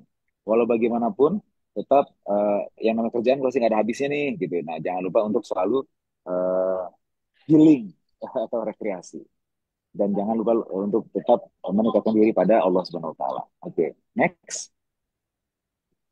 Penyebab besar kardiak death itu kalau pada populasi tua biasanya disebabkan oleh penyakit jantung koroner, penyakit katup jantung, dan gagal jantung. Dikatakan usia tua bila di atas 55. Kalau teman-teman di KK termasuk yang tua apa yang muda. Nah, kalau yang usia muda biasanya disebabkan oleh gangguan saluran ion, kardiopatii, dan infeksi jantung. Namun, pasien saya akhir-akhir ini, Pak, sekitar 34, 30 dan 50 tahun. Jadi barusan ini ada apa namanya saudara sepupu yang terkena serangan jantung usianya baru 48 tahun. Alhamdulillah selamat. Tapi begitu beliau serangan jantung, kemudian sempat terjadi jantungnya berhenti. Sampai harus di DC shock atau dikejut listrik sampai 12 kali. Dan di CPR sampai 35 menit. Dan Alhamdulillah bisa sampai dibawa ke rumah sakit. Saya lakukan dibuka pembuluh darah koronernya sehingga aliran darahnya bisa lancar kembali dan kemudian alhamdulillah dia sekarang bisa kembali kerja. Cuma kan itu uh, betul-betul butuh effort atau usaha yang luar biasa dan tentu uh, ya kalau Allah belum bilang belum waktunya belum waktunya, tapi sangat disayangkan kan kalau misalnya tidak tidak dilakukan bantuan yang cepat seperti itu. Next. Nah, apa upaya pencegahan sering kardiak kita lakukan deteksi dini? Siapa yang harus melakukan deteksi dini? Nah, yang tadi yang saya sebutkan tadi, bila bapak atau ibu termasuk orang-orang yang termasuk populasi risiko tinggi. Misalnya, ya tadi itu ada riwayat keluarga yang mengalami serangan jantung, ada aritmia juga, atau misalnya ada diabetes, ada hipertensi, perokok, nggak pernah olahraga, sebagai segera lakukan deteksi dini atau namanya medical check up dengan cara mungkin datang ke dokter jantung, periksa beberapa diminta untuk dilakukan pemeriksaan EKG, bila perlu treadmill test, kemudian memeriksa beberapa komponen-komponen darah seperti kolesterol, kemudian pemeriksaan untuk gula darah puasa dan sebagainya. Next. Ini yang disebut dengan stress test atau treadmill test atau exercise test. Ini adalah salah satu pemeriksaan yang paling sederhana yang harus Bapak lakukan bila Anda sudah di atas usia 40 tahun. Nah, tujuannya apa? Tujuannya untuk melakukan um, suatu beban pada jantung, tapi secara alami gitu. Tapi direkam jantungnya. Nah, paling nggak kita bisa menilai di situ. Apakah ada nih tanda-tanda ke arah di situ? Karena dalam itu kita bisa melihat, oh ada gangguan irama jantungnya, Pak. Oh, ini ternyata ada nih tanda-tanda penyempitannya. oh ternyata ada risiko terjadinya hipertensi gitu. Atau sudah hipertensi misalnya. Oh ini Bapak tidak bugar nih gitu. Bapak kebugarannya hanya dalam kondisi kurang atau harus sehingga olahraganya harus begini. Nah itu dokter jantung bisa melakukan hal itu dari pemeriksaan ini. Pemeriksaan ini tidak mahal, biasanya di bawah 1 juta gitu. Dan itu kita bisa menilai hal-hal yang saya sebutkan tadi. Kita bisa mendeteksi penyakit jantung koroner, kita bisa merencanakan program olahraga yang sebaiknya seperti apa, gitu. Dan memang tiap ini alat ini berbeda dengan alat treadmill di gym gitu kan, atau alat treadmill di rumah. Saya punya alat treadmill ini beda. Kenapa? Karena ini di set dengan namanya Bruce Protocol. Jadi tiap 3 menit kecepatannya bertambah dan kemudian inklinasinya juga bertambah. Inklinasi itu kemiringan dan itu bisa di, di dan itu direkam pakai EKG seperti itu. Dan kemudian dilakukan tensi setiap 2 menitnya. Jadi ini yang disebut dengan namanya exercise test. Dan ini tidak melukai tubuh dan hanya ditempel-tempel elektroda seperti di badan bapak tersebut. Gitu.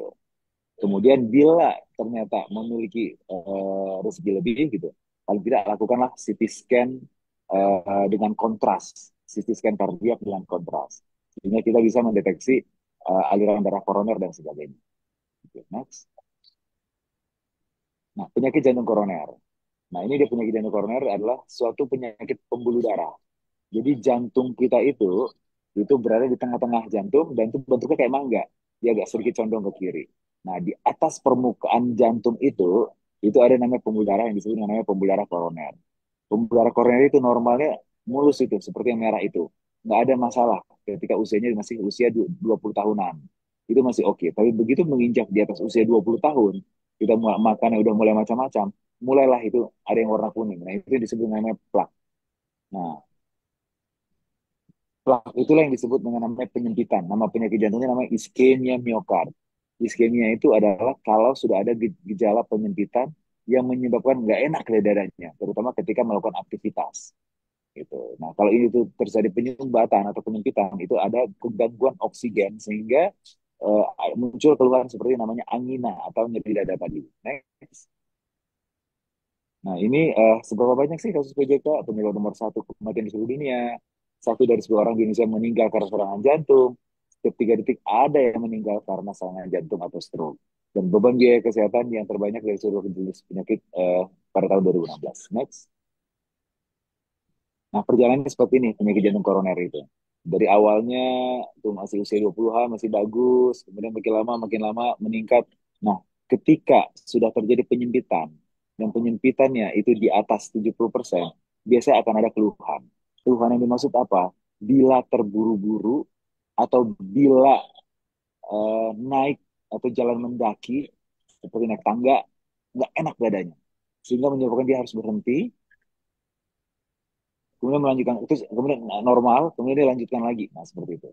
Nah, biasanya kalau lagi terburu-buru dan ketika mendaki itu yang khas atau melakukan aktivitas yang lebih berat dari biasanya. Misalnya biasa saya berenang nggak apa-apa nih kalau misalnya sekitar apa sekitar 10 bolak-balik, tapi lebih dari itu kok nggak enak ya gitu.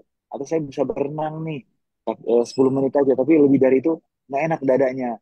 Nggak enak yang dimaksud bisa napasnya putus-putus, atau bisa rasa seperti dihimpit beban berat, atau rasa pegel-pegel di punggungnya atau di dadanya, seperti itu. Yang membuat dia akhirnya tidak bisa melanjutkan hal itu. Tambah nggak enak pokoknya. Nah, itu disebut dengan namanya angina, atau eh, apa namanya adanya gangguan pada rasa tidak nyaman di dada. Dan itu bisa dimulai sejak usia dini. Salah satu faktornya adalah pola hidup yang kurang baik. Next. Nah, faktor risiko PJK ini mungkin saya ulang lagi ya. Ada yang tidak dapat dimodifikasi, ada yang dapat dimodifikasi. Tidak dapat dimodifikasi artinya memang itu pemberian dari Tuhan dan itulah harus kita terima. Misalnya usia, semakin bertambah usia, maka semakin tinggi kemungkinan serangan jantung. Pada laki-laki risikonya lebih tinggi pada perempuan dan keturunan atau dari keluarga. Kemudian dapat dimodifikasi. Nah, ini yang harus kita anjurkan. Kalau merokok, stop rokok. Kalau dislipidemia atau kolesterol tinggi, dinormalkan, diobati sampai kemudian dijaga lagi jangan sampai tambah meningkat kolesterolnya. Kemudian hipertensi juga begitu. harus di bawah 135 per 85 tensi yang ideal itu. Tapi bila Anda sudah memiliki diabetes, harus di bawah 130 per 80. Nah, diabetes mellitus dikatakan normal itu bila HbA1c di bawah 5,7. Dikatakan diabetes bila di atas 6,5. Di antaranya antara 5,7 sampai 6,5 itu namanya prediabetes. Harus diturunkan, harus olahraga dan sebagainya. Kalau prediabetes tidak tertangani, langsung lakukan minum obat. Kalau misalnya nggak bisa pakai diet seperti itu. Kemudian kurang aktivitas fisik. Harus olahraga minimal 150 menit per minggu. Nah, beda nggak antara olahraga dengan aktivitas fisik? Beda. Kalau olahraga itu adalah melakukan tindakan atau gerakan tertentu secara terukur dan teratur, itu minimal 30 menit, ditandai dengan adanya keringat, ditandai dengan adanya nafas yang ternganga, begitu, atau ditandai dengan heart rate yang di atas 120. Kalau tidak terdapat tanda tersebut, maka itu bukan exercise namanya. Kemudian, kalau aktivitas fisik itu yang disarankan adalah seperti jalan. Jalan kurang lebih 3 sampai 5 ribu step gitu. Seperti misalnya naik public transport, kalau ada tangga naik tangga, kalau parkir kemungkinan besar lakukan parkir sejauh mungkin seperti itu. Itu yang dikatakan namanya aktivitas fisik yang dianjurkan.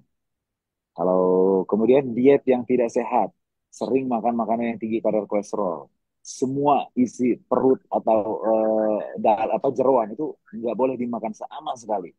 Hati, ampela, babat, usus. Kalau ke Padang, maka minta gulai otak gitu nggak boleh. Itu adalah mereka, kalau itu top klasemen di dalam makan makanan yang tinggi kadar kolesterol. Yang paling tinggi adalah babi. Babi itu paling tinggi tuh. Itu semuanya, maupun jeroan maupun dagingnya. Yang di bawah kedua baru itu semua jeroan. Ya, yang ketiga itu di bawah itu baru seafood seperti kerang, kepiting, udang, dan cumi. Nah, itu juga tinggi. Nah, di bawah itu baru telur puyuh. Di bawah itu baru kuning telur. Nah, jadi yang di atas tiga di atas itu harus dihindari. Nggak boleh sama sekali. Gitu. Kemudian berat badan berlebih. Target berat badan yang dianjurkan itu adalah tinggi badan dikurangi 100 plus minus 10%. Misal, tingginya 165. Maka kira-kira berapa berat badannya? Berat badan idealnya harusnya 165 dikurang 100, berarti 65 ya. Dikurang 6, itu berapa tuh? Eh, sekitar 58 atau 65 tambah 6 sekitar 71 ya. Nah, jadi berat badan orang yang tingginya 165 kilo itu rentangnya antara 58 sampai 71 ke 72 kilo. Di atas dari itu namanya overweight gitu. Jadi sedapat mungkin mencapai yang tinggi badan dikurang 100 ditambah 10%. Sedapat mungkin seperti itu. Itu yang disebut namanya berat badan ideal. Lebih dari itu Anda masuknya overweight. Atau lebih lagi Umur tidak bisa ngaruh ya, saja Prof? obesitas. Nggak berpengaruh dengan umur. Semuanya harus begitu. Terus kemudian uh, diet yang tidak sehat. Ya tadi hindari hal-hal yang tadi yang saya sebutkan tadi, yang berminyak, yang tinggi yang digoreng-goreng, atau kemudian memiliki kadar lemak yang tinggi, itu sebaiknya dihindari. Bukan sebaiknya, harus dihindari. Oke. Kemudian stres juga nggak boleh. Nah ini adalah lokasi nyeri PJK. Itu ada yang di dada, ada yang di daerah leher, ada yang di pundak, ada yang lengan kiri, ada yang sampai ke punggung, atau bisa ke dada sebelah kanan. Rasa tidak nyaman di dada. Oke, next. Apa yang kita lakukan jika menemukan seseorang yang sadarkan diri? Misalnya dia tiba-tiba pingsan, kemudian kita atau dia bilang dia nggak enak dadanya apa segala, cepat hubungi 119 atau rumah sakit terdekat untuk minta pertolongan. Hindari pasien banyak beraktivitas seperti bicara, batuk, mengejan atau bergerak berlebihan. Jangan dibilang, ayo batukan. Itu salah. Itu justru menambah beban dari jantung. Atau mengedan, itu justru menambah beban dari jantung. Segera bawa pasien ke rumah sakit setelah bantuan datang. Ini bila pasien ada keluhan, tapi dia masih sadar. Apakah keluhannya sesak, apakah keluhannya nyeri dada, ataukah keluhannya nggak enak pokoknya rasa di dadanya gitu. Ada orang bilang kayak rasa kena angin duduk dan sebagainya. Next. Nah, apa yang kita lakukan jika memang seorang yang tidak sadarkan diri? Hubungi 119 atau rumah sakit terdekat untuk dapat pertolongan. Lakukan pertolongan resusitasi jantung paru oleh tenaga medis atau awam terlatih. Nah, ini tadi belajar CPR tadi. Kemudian minta orang ambilkan AED atau carikan ambulan atau minta bantuan kemana, ke lokasi yang disebutkan tadi. Segera bawa penderita ke rumah sakit terdekat dan lakukan perawatan lanjutan di rumah sakit. Next. Ini yang lakukan CPR seperti ini yang benar. Head over heel. Jadi tangannya itu harus lurus, Pak. Lihat tangannya itu, dan itu tidak bengkok-bengkok. Jadi sikunya harus di lock atau dikunci, kemudian agak sedikit posisi condong ke depan dan posisinya lurus. Nah, itu yang melakukan CPR. Nah, kalau di situ di daerah Purbalingga, mungkin bisa ada di daerah Solo, namanya Perki ya, Perki Solo, atau mungkin Perki Cabang Semarang. Nah, itu bisa meminta dokter jantungnya untuk mengajarkan pakai manekin atau pakai boneka supaya tahu bagaimana CPR yang baik dan benar. Oke, next. Posisi pasien gimana? Pasien maksudnya kaku, kadang kan nahan apa gimana dok? Tuh. Pasien harus berada di bawah bidang yang keras, misalnya ditaruh di lantai, kemudian jangan di tempat tidur gitu ya, diturunkan di lantai, pokoknya di bidang yang keras, dan kita lakukan CPR seperti itu. Dan posisi pasien apa namanya, daerah tempatnya adalah namanya tulang dada. Tulang dada itu ke sternum, semuanya bisa lihat ya di sini ya. Nah, nah ini dari sini sampai sini namanya tulang dada. Dipotong dua, nah setengah bagian bawah. Jadi di sini nih, di sini yang kita lakukan CPR seperti itu, Bapak Ibu. Nah, nanti posisi tangannya apa namanya? Kalau di saat online agak sulit kita menjelaskannya, tapi nanti mungkin bisa misal kita praktekkan, ada namanya World Heart Day atau Hari Jantung Sedunia. Itu jatuh pada tanggal 29 September. Nah, biasanya hari Minggunya itu dokter jantung akan melakukan apa namanya, mengajarkan BHD secara massal dan gratis, dan itu nggak susah kok belajar CPR itu. Paling Bapak menyempatkan diri waktu 10 menit sampai 15 menit untuk, oh ini yang CPR ya gitu. Dan CPR itu lebih lebih capek daripada fitness gitu, karena itu nggak boleh biarkan orang CPR sendirian. Karena begitu 2 menit dia melakukan CPR, dia harus diganti karena kekuatannya pasti akan berkurang. Seperti itu. Dan CPR harus bisa dilakukan oleh anak-anak usia di atas 12 tahun sampai dewasa, tidak memandang jenis kelamin. Laki-laki dan perempuan harus bisa melakukan CPR. Bayangkan, karena yang terjadi serangan jantung itu pasti orang terdekat kita gitu. Misal ayah kita, ibu kita, suami kita, istri kita gitu. Jadi kalau misalnya kita tidak Kemudian melakukan CPR, berikan tekanannya itu loh dok, berikan tekanannya. tekanannya sekitar apa namanya, kecepatannya 100 sampai 120 kali per menit. N1, N2, N3, N4. N1, N2, N3, N4. Melakukan kompresinya kedalamannya sampai 5 cm. Jadi yang disebut dengan namanya high quality CPR atau CPR dengan kualitas terbaik. Satu, frekuensinya harus 100 sampai 120 kali per menit. N1, N2, N3, N4. N1, N2, N3, N4. Kemudian kedalamannya 5 cm, dan harus recoil atau membal lagi kembali seperti sedia kala. Kemudian kompresinya 30 kompresi, 2 ventilasi, dan tidak boleh hiperventilasi gitu. Jadi harus diberikan waktu. Dan tidak boleh diinterupsi sampai dia selesai. Satu siklusnya itu 32 sampai 5 siklus gitu. Sampai bantuan datang. Dan begitu dia udah sampai 5 siklus, dicek lagi nadinya gitu. Ada apa tidak? Ngecek nadi di sini. Ini jakun, kita geser sekitar 2 cm di sini. Nah, ayo semuanya boleh diraba 2 cm. Nah, teraba nggak? Boleh kanan, boleh kiri, sama aja. Itu namanya arteri karotis. Rasakan sampai 10 detik. 1000, 2000, 3000. Gimana? Bisa rasakan? Mas Sofian? Pak Andri, bisa ya? Bisa, bisa dok, bisa. Nah, itu yang disebut dengan namanya arteri karotis, ya, nadi, urat nadi yang lebih leher. Nah, itu tuh di sini yang ada di dalam Al-Quran itu, karotis. Nah, ini di sini.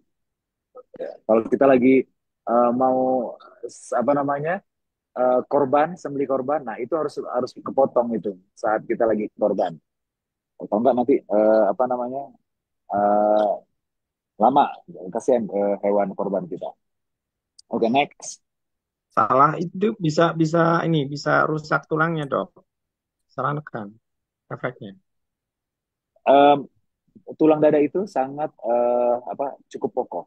Jadi asalkan menekan di tengah itu nggak ada, itu nggak akan terjadi apa namanya nggak akan terjadi patah gitu, kecuali kalau tidak di tengah seperti itu. Dan sebagai memang harus kita belajar dulu sehingga lebih tahu oh begitu yang benarnya seperti yang harus kita lakukan. Nah, alur tata laksana penyakit jantung koroner ini intinya jangan sampai membawa ke rumah sakit yang salah. Kalau Anda tapi tetap ke rumah sakit terdekat. Biasanya mereka akan kasih tahu, oh di rumah sakit kita bisa dilakukan PCI. PCI itu singkatan dari Percutaneous Coronary Intervention. Itu bisa melakukan namanya pasang cincin atau pasang stent dengan segera seperti itu. Karena dia harus memiliki cath lab supaya bisa ditolong segera pembuluh darah koroner yang tersumbat. Tapi kalau misalnya rumah sakit tersebut tidak memiliki fasilitas PCI dan untuk merujuknya lebih dari 2 jam, paling tidak dilakukan dulu pemberian obat yang namanya fibrinolitik untuk membuka aliran darah.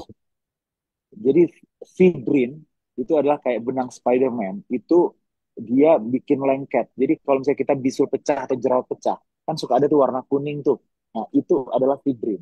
Dia akan menutup luka dan kemudian karena dia menutup luka dia akan menarik beberapa pembekuan darah seperti trombosit. Nah, begitu trombositnya menarik dan sebagainya, akhirnya lukanya tertutup. Tapi kalau terjadi di dalam pembuluh darah, yang ada justru akan terjadi trombus atau bekuan darah. Karena fibrin ini akan menarik semua trombosit sehingga akan terjadi seperti bola salju. Makin lama makin menggelinding, sehingga akhirnya tersumbat di pembuluh darah koroner. Begitu aliran aliran darahnya tersumbat, ibaratnya sungai Kapuasnya tersumbat, akhirnya banyak sawah yang terancam untuk tidak bisa teraliri oleh aliran darah atau aliran sungai. Dan akhirnya bisa membuat akhirnya gampang sawahnya akan kering dan mati. Seperti itu. Nah, jadi kita harus segera ke rumah sakit dan cari tahu apakah rumah sakit kita bisa PCI atau tidak. Misalnya rumah sakit bisa PCI, lakukan PCI segera. Bila tidak, lakukanlah fibrinolytik segera.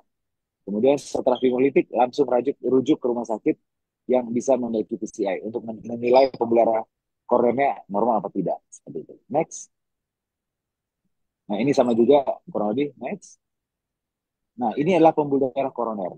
Yang ada di tanda panah itu yang hampir putus itu, nah itulah aliran darahnya tidak lancar. Kemudian setelah apa namanya? Setelah ditolong dengan dengan ada balon yang dikembangkan, kemudian pemasangan stent, aliran darahnya jadi lancar kembali sehingga aliran darahnya bisa uh, mengaliri otot jantung dan itu bisa terhindar dari kematian jantung mendadak. Gitu. Next. Nah, upaya lain untuk pencegahan PJK adalah cek kesehatan secara rutin, stop merokok, rajin aktivitas fisik, diet dengan kalori yang seimbang, ya, karbohidratnya ada, lemaknya juga ada, proteinnya ada, dan kemudian perbanyak sayuran. Jadi kalau pada apa namanya hindari makan makanan berminyak dan yang digoreng-goreng. Berapa boleh minyak yang dibolehkan? Sekitar 1 sendok makan yang diperbolehkan. Begitu dengan garam. Garam hanya diperbolehkan 4 gram atau sekitar setengah sampai 1 sendok apa namanya? Sendok teh gitu kan ya. Dan itu untuk 1 orang selama 1 hari makan gitu. Kemudian jangan lupa untuk istirahat yang cukup dan kelola stres. Oke, next. Terima kasih. Mungkin sekian yang dapat saya berikan. Kita lanjutkan diskusi kalau ada pertanyaan. Izin Saya kembalikan tanya kepada dok, Ibu Bapak Moderator. Ya, izin tanya dok. silakan. Oke, kira-kira faktor apa saja sih yang membuat gejala serangan jantung itu dapat berbeda-beda di setiap orangnya? Terus, apakah gejalanya sama antara wanita dan laki-laki? Itu dok. Oke, yang membuat berbeda satu tadi gender. Ya, kalau misalnya para wanita itu kadang-kadang keluhannya bisa saja tidak seperti nyeri dada. Ada yang mengalami nyeri dada, ada yang tidak. Ada yang rasa seperti rasa panas aja, atau ada rasa nggak nyaman di lambung. Pada wanita gejalanya lebih tidak khas dibandingkan laki-laki. Tapi gejala khasnya itu adalah rasa seperti terhimpit bukan berat, dan kemudian rasa yang disertai dengan penjalaran, menjalarnya bisa ke kanan kiri, sampai di yang kanan, kemudian sampai akhirnya ke punggung dan sebagainya. Dan kadang-kadang sampai basah bajunya dengan apa namanya dengan keringat seperti itu. Itu adalah gejala gejala khasnya. Nah, apalagi kalau misalnya populasi diabetes itu juga memiliki gejala yang berbeda. Kalau populasi diabetes itu rasa tercekik di leher, rasa kebas di rahang, itu termasuk dalam kondisi serangan jantung itu sebenarnya. Atau misalnya pada populasi orang tua, itu keluhannya bukan nyeri dada, kadang-kadang sesak tiba-tiba yang dirasakan. Jadi betul kata pertanyaan Ibu bahwa tiap populasi itu bisa saja berbeda-beda keluhannya. Baik, terima kasih luar biasa Dokter Fadil ya atas penjelasannya yang sangat lengkap dan komprehensif ya, dimulai dari bagaimana kita mengenali gejala, kemudian faktor-faktor apa saja yang mempengaruhi. Dan sekarang kami buka untuk sesi pertanyaan ya. Tadi sudah sangat semangat ya, jadi belum dimulai sudah mulai pada bertanya nih. Wah, ini tanda-tanda memang berarti audiens kita sangat tertarik dan memperhatikan ya. Jadi silakan Alhamdulillah. Bapak, Ibu-Ibu, barangkali mau ada yang bertanya lagi, kita buka dulu untuk 3 orang penanya. Silakan. Eh, ya, Dokter Sofian Palupi nanya nih, Dokter Fadil. Ya, iya Pak. Ya, ini dok, kalau dia itu sering kena angin duduk gitu loh. Kalau orang Jawa ngatakan angin duduk ya itu dok ya. Hmm. Nah, ini apakah kategori kena serangan jantung juga? Mohon penjelasannya dok. Ya Pak, yang namanya angin duduk itu kan rasa tidak nyaman di dada sebenarnya Pak, atau di punggung. Nah, misalnya ada keluhan seperti itu, cepat datang ke IGD, paling tidak lakukan EKG Pak, rekam jantungnya. Kalau misalnya ternyata oh aman nih, normal nih, tidak ada ST elevasi kata dokternya, berarti itu tidak serangan jantung. Atau nanti dicek enzimnya atau biomarkernya, namanya troponin. Oh troponin tidak meningkat, oh ini aman Pak, bukan serangan jantung, silakan pulang ke rumah. Daripada didiam-diamin terus dikerok-kerok gitu kan ya, nah itu serangan jantung itu Pak. Kemudian akhirnya ya udah wah ini udah terlambat nih, kita tidak bisa menolong lagi dan sebagainya. Jadi jangan didiamkan, buktikan bahwa itu bukan serangan jantung, baru kita lebih tenang. Karena serangan jantung itu yang kadang-kadang membuat kematian mendadak seperti yang saya jelaskan tadi, gitu Pak. Baik, terima kasih dok. Boleh tanya lagi dok? Boleh boleh Pak, yang senang Ya, ya. hati. Kebetulan saya ini kan pernah mengalami yang namanya penyumbatan pembuluh darah menuju ke jantung. Hmm. Kemudian di beberapa tahun kemudian itu saya mengalami yang namanya pembengkakan jantung. Hmm. Ya, nah tadinya saya tuh nggak apa namanya yang saya rasakan ini kan di punggung tuh nyeri sekali ya, seperti disilet-silet itu. Nah, Betul. ya, saya nggak tahu kalau ternyata tuh saya alami pembengkakan gitu. Saya nggak Hmm. nyadar ya. Setelah saya ke rumah sakit ya kan, eh, ketemu dokter jantung. Nah ini pembengkakan ya kan. Nah itu. Nah ini dok, eh akhirnya sih alhamdulillah ya kan. Alhamdulillah sih ini sembuh ya kan. Nah tapi kadang ini ya dok ya. Nah kadang eh, tiba-tiba seperti dada itu tersumbat gitu, sesak gitu. Nah, apakah ya sekarang ini sih saya emang nggak apa namanya nggak kontrol lagi. Kalau dulu kontrol, sekarang sama sekali nggak kontrol ini dok. Nah, ya mohon saran dan penjelasan. Dengan Bapak siapa Pak? Dengan Saifuddin, Ya, Pak Saifuddin. Saifuddin, yes. Baik. Yang Bapak Saifuddin rasakan itu namanya serangan jantung, Pak. Jadi jantung itu dia memiliki 3 pembuluh darah utama, Pak. Ya. Pertama dia terbagi dua, ada yang ke kanan, ada yang ke kiri. Yang ke kanan itu namanya RCA, right coronary artery. Nah, kiri cabang dua dia. Ada kiri depan, ada kiri belakang. Jadi dia ada modelnya begini itu di. Nah, ada tiga pembuluh darah. Nah, iya, kemungkinan besar Bapak yang tersumbat itu adalah pembuluh darah yang kiri belakang, namanya LCX. Sehingga manifestasinya atau gejalanya itu rasa tidak nyaman di dahi, di punggung, kayak pegal, kayak rasa disilak-silak seperti kata Bapak tadi itu. Itu satu. Bisa jadi Bapak memiliki faktor risiko yang lain, yaitu namanya hipertensi.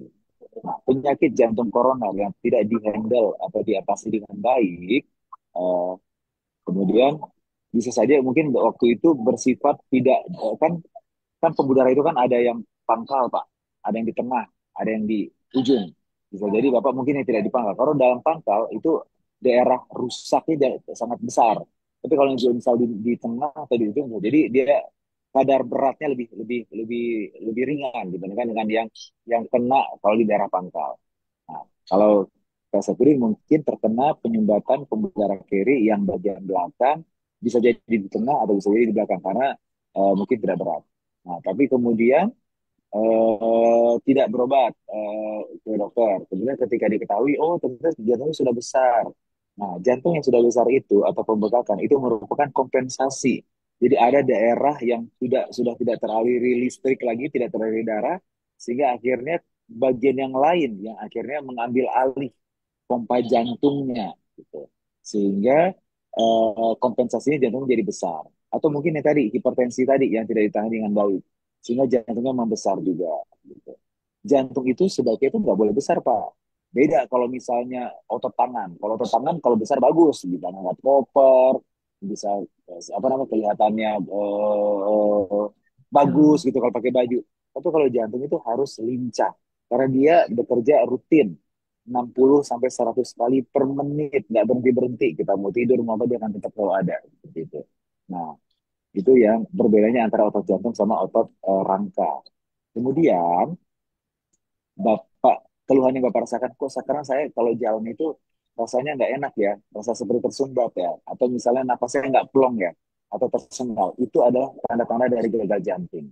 Gagal jantung itu apa di orang dengan gagal jantung itu sudah terbatas aktivitas fisiknya, suka cepet capek, nggak bisa jalan cepat, nggak bisa jalan mendaki, tidurnya enaknya pakai bantal tinggi. Kalau misalnya disuruh buru-buru, napasnya kayak mau putus, itulah tanda-tanda gagal jantung. Orang dengan gagal jantung itu bisa hidup seperti halnya orang normal dengan kualitas yang baik. Bisa tidurnya telentang, bisa bisa ke kantor setiap hari, bisa naik turun tangga juga, asalkan dengan pengobatan yang baik. Gitu. Pengobatannya itu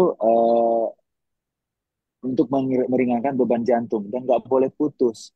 Jadi mindsetnya harus dirubah. Wah, saya ketergantungan obat ya, bukan begitu mindsetnya. Tapi saya harus meringankan beban jantung saya karena pernah ada serangan jantung dan jantung udah terlanjur udah terlanjur besar.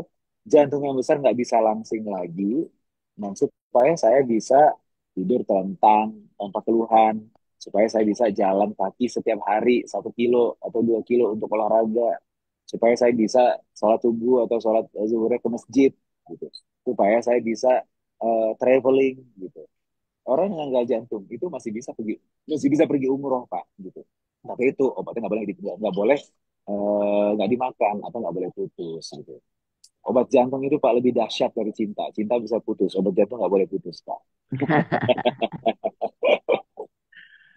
Oke, saya kembalikan kembali ke Mas Sofyan lagi. Baik.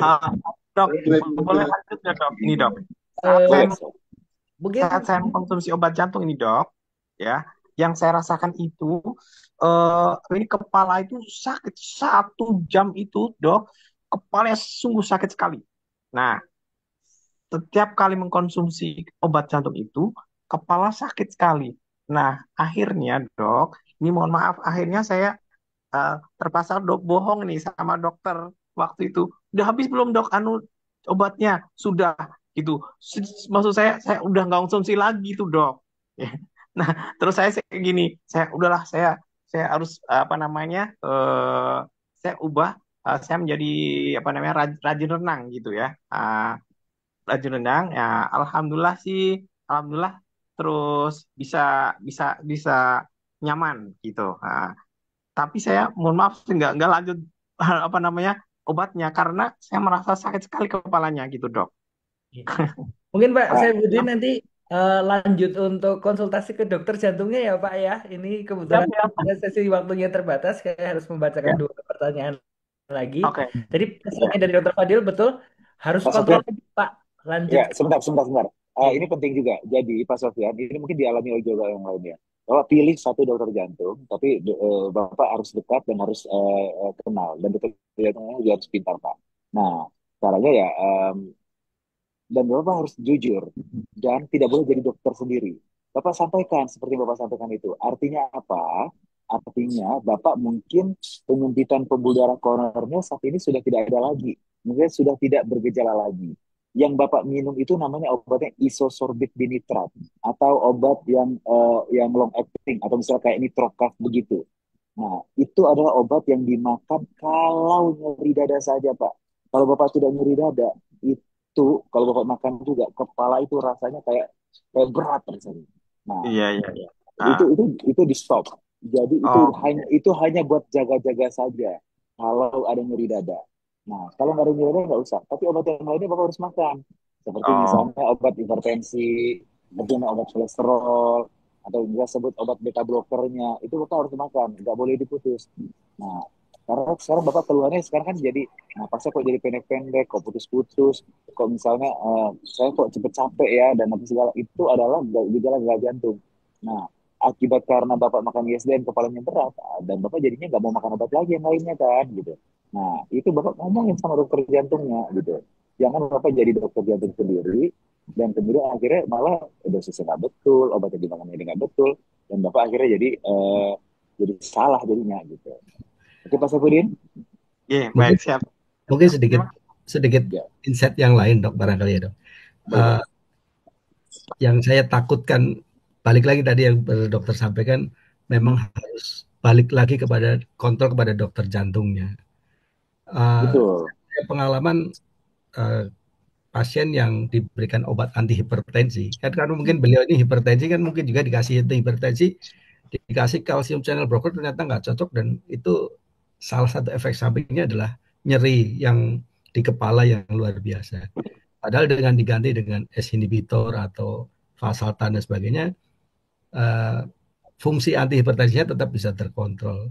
Saya takutnya seperti Betul. itu. Jadi memang Betul. pasti balik dulu ke dokter jantung yang lebih paham nih obatnya obat yang mana nih yang menyebabkan sakit kepala. Betul, betul. Betul kata Pak Andri seperti itu juga Pak. Jadi ada obat-obat tertentu yang mungkin tidak tidak oke nih, ada memiliki efek samping. Misalnya nih, kalsium channel blocker kayak amlodipin. Itu pada dosis 10 miligram itu bisa bikin kaki bengkak. Nah, atau mungkin minum obat kayak captopril S inhibitor itu bikin batuk-batuk. Nah, jadi sehingga kita bisa mencari apa formulasi atau obat yang tepat pada pasien kita. Jadi itu biar dokter jantungnya. Tapi dokternya itu ya nggak bisa nggak ngomong, harus tanya, Pak ada keluhan nggak, ada segala gitu.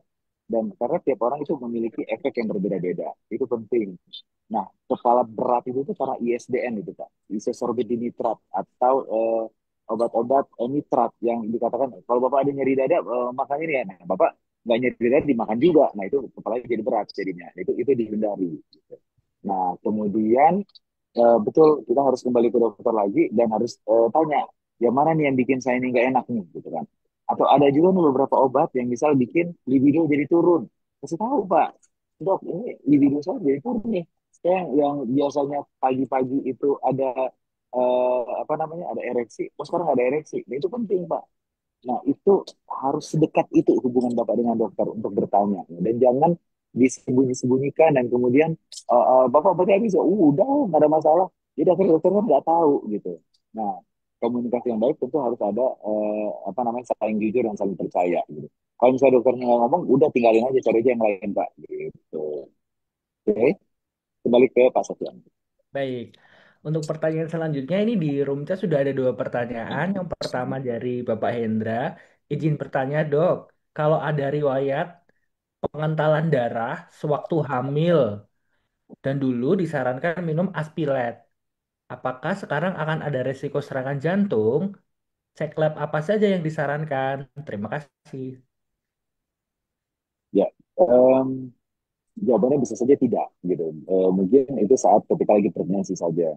Jadi begitu pregnancy sudah usai, mungkin sudah tidak terjadi hal tersebut. Nah, kalau mau melakukan medical check up deteksi dini.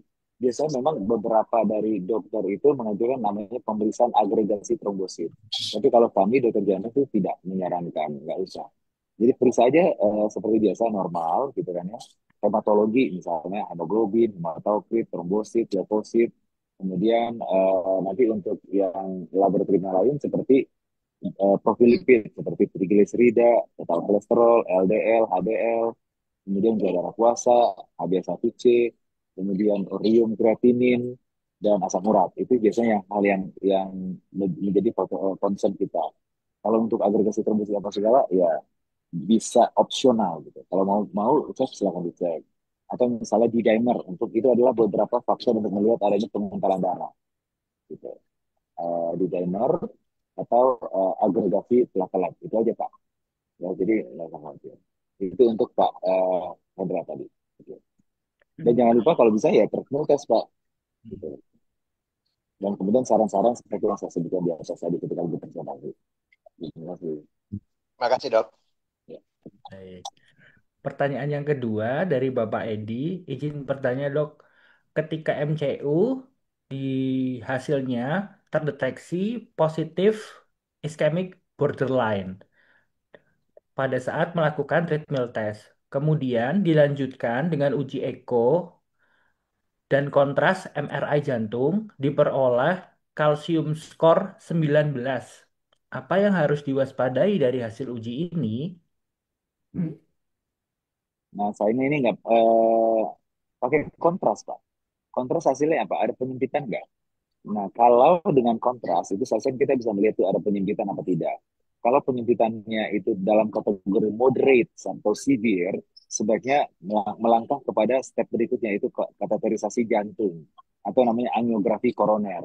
Itu harus dilakukan.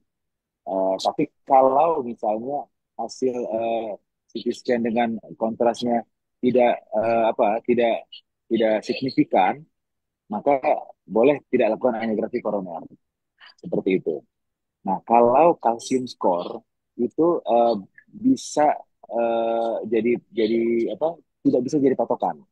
Jadi dikatakan normal itu kalsium score itu antara normal dan ringan itu antara 0 sampai 100. Kalau 19 berarti kan masih rendah kan. Nah, tapi apakah kalsium skor 19 artinya normal? Tidak. Jadi kalsium ini adalah suatu pengapuran yang berada pada plak. Kalau misalnya plaknya tidak mengandung kalsium, bisa juga plaknya adalah plak yang lipid misalnya gitu. Dia nggak ada kalsiumnya. Bukan berarti nggak ada plak. Bukan berarti nggak ada penyempitan. Kalau misalnya kalsium skor yang misalnya 100, apakah artinya dia pasti ada penyempitan? Mungkin ada jadi penyempitan, tapi mungkin tidak signifikan. Nah, mungkin belum perlupasan cincin.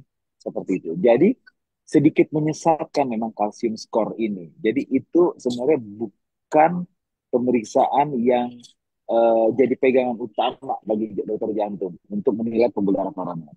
Jadi menilai pembuluh koroner justru dari CT scan jantung yang pakai kontras atau cardiac MRI. Kalsium skor itu hanya penambah aja. Misalnya, oh dia signifikan. Ternyata kalsium skor tinggi. Oh berarti plaknya yang kalsifikasi ini berat nih. Makanya harus pakai balon yang khusus, yang ada kawatnya atau yang ada namanya cuttingnya, sehingga nanti dia bisa memecah batu tersebut atau kapur tersebut. Oh, misalnya, wah ini setelah diteropong nih pakai pakai alat teropong di dalam, ternyata kapurnya banyak banget nih sampai mengelilingi seluruh lumennya atau mengelilingi seluruh pipanya sehingga harus dibor gitu. Kalau dia memang sudah tercukupi kriterianya, ada yang namanya apa namanya mencakup sampai sudutnya dia lebih dari 270 derajat atau misalnya dia ketebalannya sekian atau panjangnya udah lebih dari sekian. Nah, kalau kriteria itu udah terpenuhi harus dibor nih. Nah, kayak gitu-gitu. Itu apa namanya? eh, Petunjuk kalsium tadi terhadap dokter jantung ketika mau melakukan tindakan. Tapi kepada pasien jangan sampai sesat gitu. Kalsium 19 bukan berarti tanpa penyempitan dan kalsium 100 belum tentu harus dipasang cincin. Nah, jadi begitu. Jadi yang harus dilakukan untuk Bapak Edi Suprianto adalah anjuran saya kateterisasi jantung, Pak, angiografi koroner, karena telah dari hasil apa namanya treadmill udah positif iskemik, kemudian dari ini kontrasnya saya nggak lihat nih hasilnya apakah ada penyempitan apa enggak. Bila ternyata dari hasil kontras yang ditemukan apa CT scan yang kontras sebenarnya ada penyempitan moderate katanya atau severe, silakan lakukan kateterisasi jantung. Karena CT scan itu juga ada nilai eh, ketidakakuratannya, tapi lebih sedikit. Jadi nilai ketidakakuratan atau sensitivitas dari treadmill test itu sekitar 65%. Jadi kalaupun positif masih ada kemungkinan positif palsu. Kalau kalau CT scan itu lebih baik 90 sampai 95%. Sehingga kalau katanya ada curiga, sebenarnya kita kita lanjutkan dengan kateterisasi jantung. Kalau kateterisasi jantung itu bisa sampai 100%, Pak. Gitu. Baik, Mudah-mudahan bisa menjawab. Oke, terima kasih. terima kasih. Ini mungkin yang terakhir ada yang raise hand untuk Boleh. Mas Wawan Ervianto. Silakan bisa open mic dan bertanya langsung kepada Dokter Fadil. Terima kasih, selamat malam dok. Mungkin ya jantung ini kan sebagai silent killer ya dok. Betul, Nah Pak. Selamat malam. ada beberapa pertanyaan. Pertama, sebenarnya untuk pengecekan jantung itu ya selain kalau kan paling apakah treatment itu paling valid ya kan dengan treatment itu paling valid dan ketika hasil treatmentnya itu normal, apakah masih ada potensi juga kita sebenarnya ada potensi penyempitan tapi tidak terdeteksi. Itu yang pertama ya. Yang kedua, eh, orang yang sudah dipasang ring itu kan ada potensi kena serangan lagi ya. Kenapa hal itu bisa terjadi, Dok? Itu. Nah, yang ketiga mungkin membedakan ketika nyeri itu sebagai serangan jantung atau bukan. Ada potensi penyempitan di apa pembuluh darah ke jantung atau bukan itu perbedaannya seperti apa? Mungkin itu aja sih, Dok. Terima kasih, Dok. Baik. Mas Sofyan, saya izin jawab ya. Ya, siap dok. Yang pertama tadi saya sudah singgung ya bahwa treadmill test itu tingkat akurasinya itu sekitar 65%. Jadi misalnya positif bisa saja positif palsu, negatif juga bisa negatif palsu. Artinya kalau kita ibaratnya pas zaman COVID dulu, apa namanya treadmill test ini ibaratnya sama kayak antigen, tes antigen, belum PCR gitu. Jadi untuk keakuratannya sebenarnya kita PCR aja gitu. Iya apa enggak dan gitu. Nah, kalau untuk treadmill test itu masih belum masih 65% tingkat keakuratannya. Nah, pada laki-laki usia 50 tahun, anjuran saya sebagai CT scan dengan kontras. Jadi itu jauh lebih baik dalam mendeteksi akurasi. Bila ditemukan ada, baru kita maju ke penyempitan bukan kateterisasi jantung yang tadi saya anjurkan seperti Pak Edi tadi. Jadi lakukanlah CT scan dengan kontras. Nah itu kalau nggak salah saya CT scan dengan kontras itu harganya sekitar 5 juta. Nah itu kalau ada tanda-tanda penyempitan pembuluh darah koroner bisa kita langsung ke kateterisasi jantung. Seberapa sering kita lakukan itu? Paling cepat paling nggak sekali setahun, paling cepat. Kalau tidak ya mungkin bisa sekali 2 tahun, atau sekali 3 tahun. Paling tidak ketika menginjak usia 50 tahun, sebaiknya lakukan pemeriksaan CT scan dengan kontras. Itu anjuran saya, Pak ya. Ya, Kemudian pertanyaan yang kedua, kalau misalnya sudah pernah pasang stent, bisa nggak serangan jantung lagi? Nah, sekarang saya balikin ke Bapak. Kalau Bapak nih jalan di rumahnya, udah di aspal jalan depannya, kira-kira bisa bolong lagi nggak? Jawabannya itu bisa ya, dong. ya, Nah, ya. kalau misalnya udah jalan di aspal, udah hot mix, tahu-tahu dipaksa lewat truk tronton, misalnya bebannya 10 ton gitu. Begitu juga dengan jantung. Kalau misalnya sudah dipasang stand, standnya dipasang bagus gitu misalnya kan ya, hasilnya oke. Kemudian Bapak tetap makan sembarangan, nggak pernah olahraga, obat kolesterolnya nggak dimakan, nggak pernah dicek, kolesterol tetap tinggi, hipertensinya nggak pernah dikontrol gitu. Itu atau obat pengencer darahnya nggak dimakan, hanya dalam waktu ya bisa bulan atau misalnya tahun, itu akan menyempit kembali, Pak. Itu jawabannya. Dan kemudian yang ketiga, kalau terjadi nyeri dada, apakah ini ini masalah jantung apa enggak? Nah, bila nyeri dadanya berhubungan dengan aktivitas, Pak, seperti naik tangga, Bapak buru-buru, Bapak misalnya jogging, enak dadanya, itu tandanya Bapak ada penyempitan pembuluh koroner ulang. Tapi kalau misalnya, aduh, di sini sakit nih, tapi kalau diginiin, enak, nah, itu otot, Pak. Itu bukan penyakit jantung koroner. Gitu. Kalau kalau misalnya bisa ditunjuk, dilokalisir, itu biasanya otot.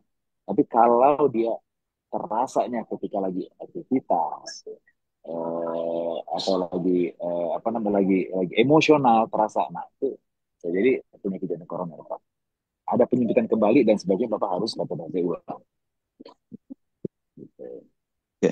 Nah, mungkin satu lagi, Dok. Nah, terkait Ya, penanganan pertama jantung itu apakah hanya di IGD rumah sakit ya? Artinya pada saat golden age itu harus ke rumah sakit ya? Apakah ada apa? Kita misalnya di lokasi yang jauh dari fasilitas rumah sakit ada peralatan yang kita bisa miliki secara personal atau pribadi atau perusahaan lah ya, agar kita bisa sebagai ketika ada orang kena serangan itu kita bisa sebagai pertolongan pertamanya gitu, Dok. iya, Pak. Penting, Pak. Jadi kalau misalnya Bapak punya perusahaan nih, karyawan Bapak misalnya taruhlah sekitar 100 orang. Bapak minta ke dokter, ke perkis tempat atau dokter perhimpunan dokter jantung setempat untuk melakukan pelatihan namanya BHD, bantuan hidup dasar, atau CPR tadi itu, Pak. Ya, atau namanya cardiac life support. Jadi bagaimana cara kita melakukan bantuan untuk pada pasien-pasien yang kita curigai serangan jantung atau yang apa namanya tidak apa cardiac arrest atau henti jantung. Nah, kemudian setelah itu mungkin bisa beli itu, Pak, AED atau automated external defibrillator. Pasang satu di tengah-tengah gitu. Seharusnya itu di mana-mana ada, Pak. Kayak misalnya di kolam renang, di gedung, di hotel, di airport gitu. Di Indonesia ini masih jarang sekali, Pak, gitu. Bahkan kayak contohnya saya kemarin sempat pergi ke Korea gitu kan, Pak ya. Nah, di Korea itu jalannya itu naik gunungnya itu cukup terjal tuh bukitnya itu. Nah, di ujungnya itu tim pariwisata sudah menyiapkan AED. Sebegitu perhatiannya pemerintahnya. Gitu. Nah, mumpung Bapak nanya, bisa Bapak punya karyawan, Bapak sebagai punya satu, taruh itu di tengah. Jadi kalau ada yang cardiac arrest di kantor, itu bisa dijadikan alat pertolongan pertama sampai menunggu bantuan. Gitu. AED, Automated External Defibrillator, atau alat kejut listrik yang bisa dipakai oleh orang awam. Gitu. Supaya dan kemudian orang dan melakukan pelatihan supaya bisa tahu bagaimana cara CPR yang benar. Gitu. Terima kasih, Dok, atas Sama, penjelasannya. Pak. Ya. Baik, terima kasih. Saya rasa sudah lumayan banyak pertanyaannya ya tadi. uh, Bapak-bapak, ibu-ibu juga sangat antusias dan Dokter Fadil juga sudah menjawab dengan sangat baik, sangat lengkap. Semoga semua bisa terjawab dan yang memiliki sakit jantung jangan lupa untuk kontrol kembali ke dokter jantung masing-masing dan obatnya diminum ya. Baik, karena sudah hampir 2 jam kita bersama ya. Terima kasih Dokter Fadil sudah menyempatkan di sela-sela kesibukannya ya dok. Apalagi Dengan senang hati, Mas. dari bandara ya dok. Semoga Iya lancar nih, setelah di ini, aman hari ini ya delay. dok. Tidak ada cito apa-apa ya dok. Nggak ada, Pak. Kalau kalau urusan rumah sakit udah dialihkan. Ini seharusnya saya sudah nyampe di sini tadi jam 3 seharusnya. Oh Tapi di delay, tapi boleh buat gitu. Terima kasih Dokter Fadil ya, Dok. terima Ya, kasih Pak Andri, Dokter makasih Fadil. banyak Pak Andri atas Oke. undangannya, dan juga teman-teman dari Gagas. Semoga penjelasannya apa jelas, informatif. Semoga ada apa namanya, eh, se- saya doakan semoga kita semua sehat deh, gitu kan ya. Tapi kalau Amin, misalnya ada amin. keluhan, jangan sungkan-sungkan untuk berkonsultasi ke dokter jantung. Ya. Mungkin sedikit menambahkan Pak Sofyan tadi, Dokter Sofyan tadi, ini salah satu yang Dokter Fadil sampaikan tadi kan adalah bahwa satunya rujukan rumah sakit yang tepat ketika ada serangan jantung ya. Mungkin buat Bapak Ibu yang tinggal di Purbalingga, tadi di awal sudah sempat saya sampaikan bahwa rumah sakit yang punya fasilitas pemasangan ring jantung di Purbalingga dan sekitarnya adalah di RSUD Margono, kemudian di RSUD Brebes, RSUD di Tegal, RSUD di Pekalongan, dan PKU Muhammadiyah Gombong. Ya, kalau di Purbalingga sendiri belum ada. Jadi mungkin Bapak Ibu yang tinggal di Purbalingga atau ketika ada saudara ataupun kerabat yang mengalami serangan jantung, sebaiknya langsung menuju ke rumah sakit yang punya fasilitas untuk pemasangan ring supaya lebih cepat tertangani. Karena kita tidak tahu itu primary atau bukan. Begitu ya Dokter Fadil ya. Ada Pak. golden period itu penting gitu. Kalau di sekitar lain, kalau di Tangsel ya banyak. Kalau di Jakarta sih sudah banyak ya. Kalau tadi saya sampaikan di nasional sudah ada 318 rumah sakit yang punya fasilitas cath lab. Mungkin Bapak Ibu yang tinggal di kota lain, kalau memang ada kerabat atau saudara yang mengalami serangan jantung dan butuh advice rujukan ke rumah sakit yang kemana, mungkin bisa saya bantu karena kebetulan kami yang bergerak sebagai distributor alat kesehatan pemasangan ring jantung sudah nationwide dari Aceh sampai Papua. Insya Allah kami ada punya gambaran rumah sakit even di Sumatera, Kalimantan, Sulawesi dan sebagainya yang punya fasilitas pemasangan ring jantung. Berikut dokternya. Kalau di Jakarta, Dokter Fadil ini beliau praktek di Rumah Sakit Pondok Indah Bintaro, kemudian Rumah Sakit Bina Waluya depan Kampung Rambutan, Terminal Kampung Rambutan, kemudian Rumah Sakit Panglima Besar Sudirman di Bintaro. Betul ya dok?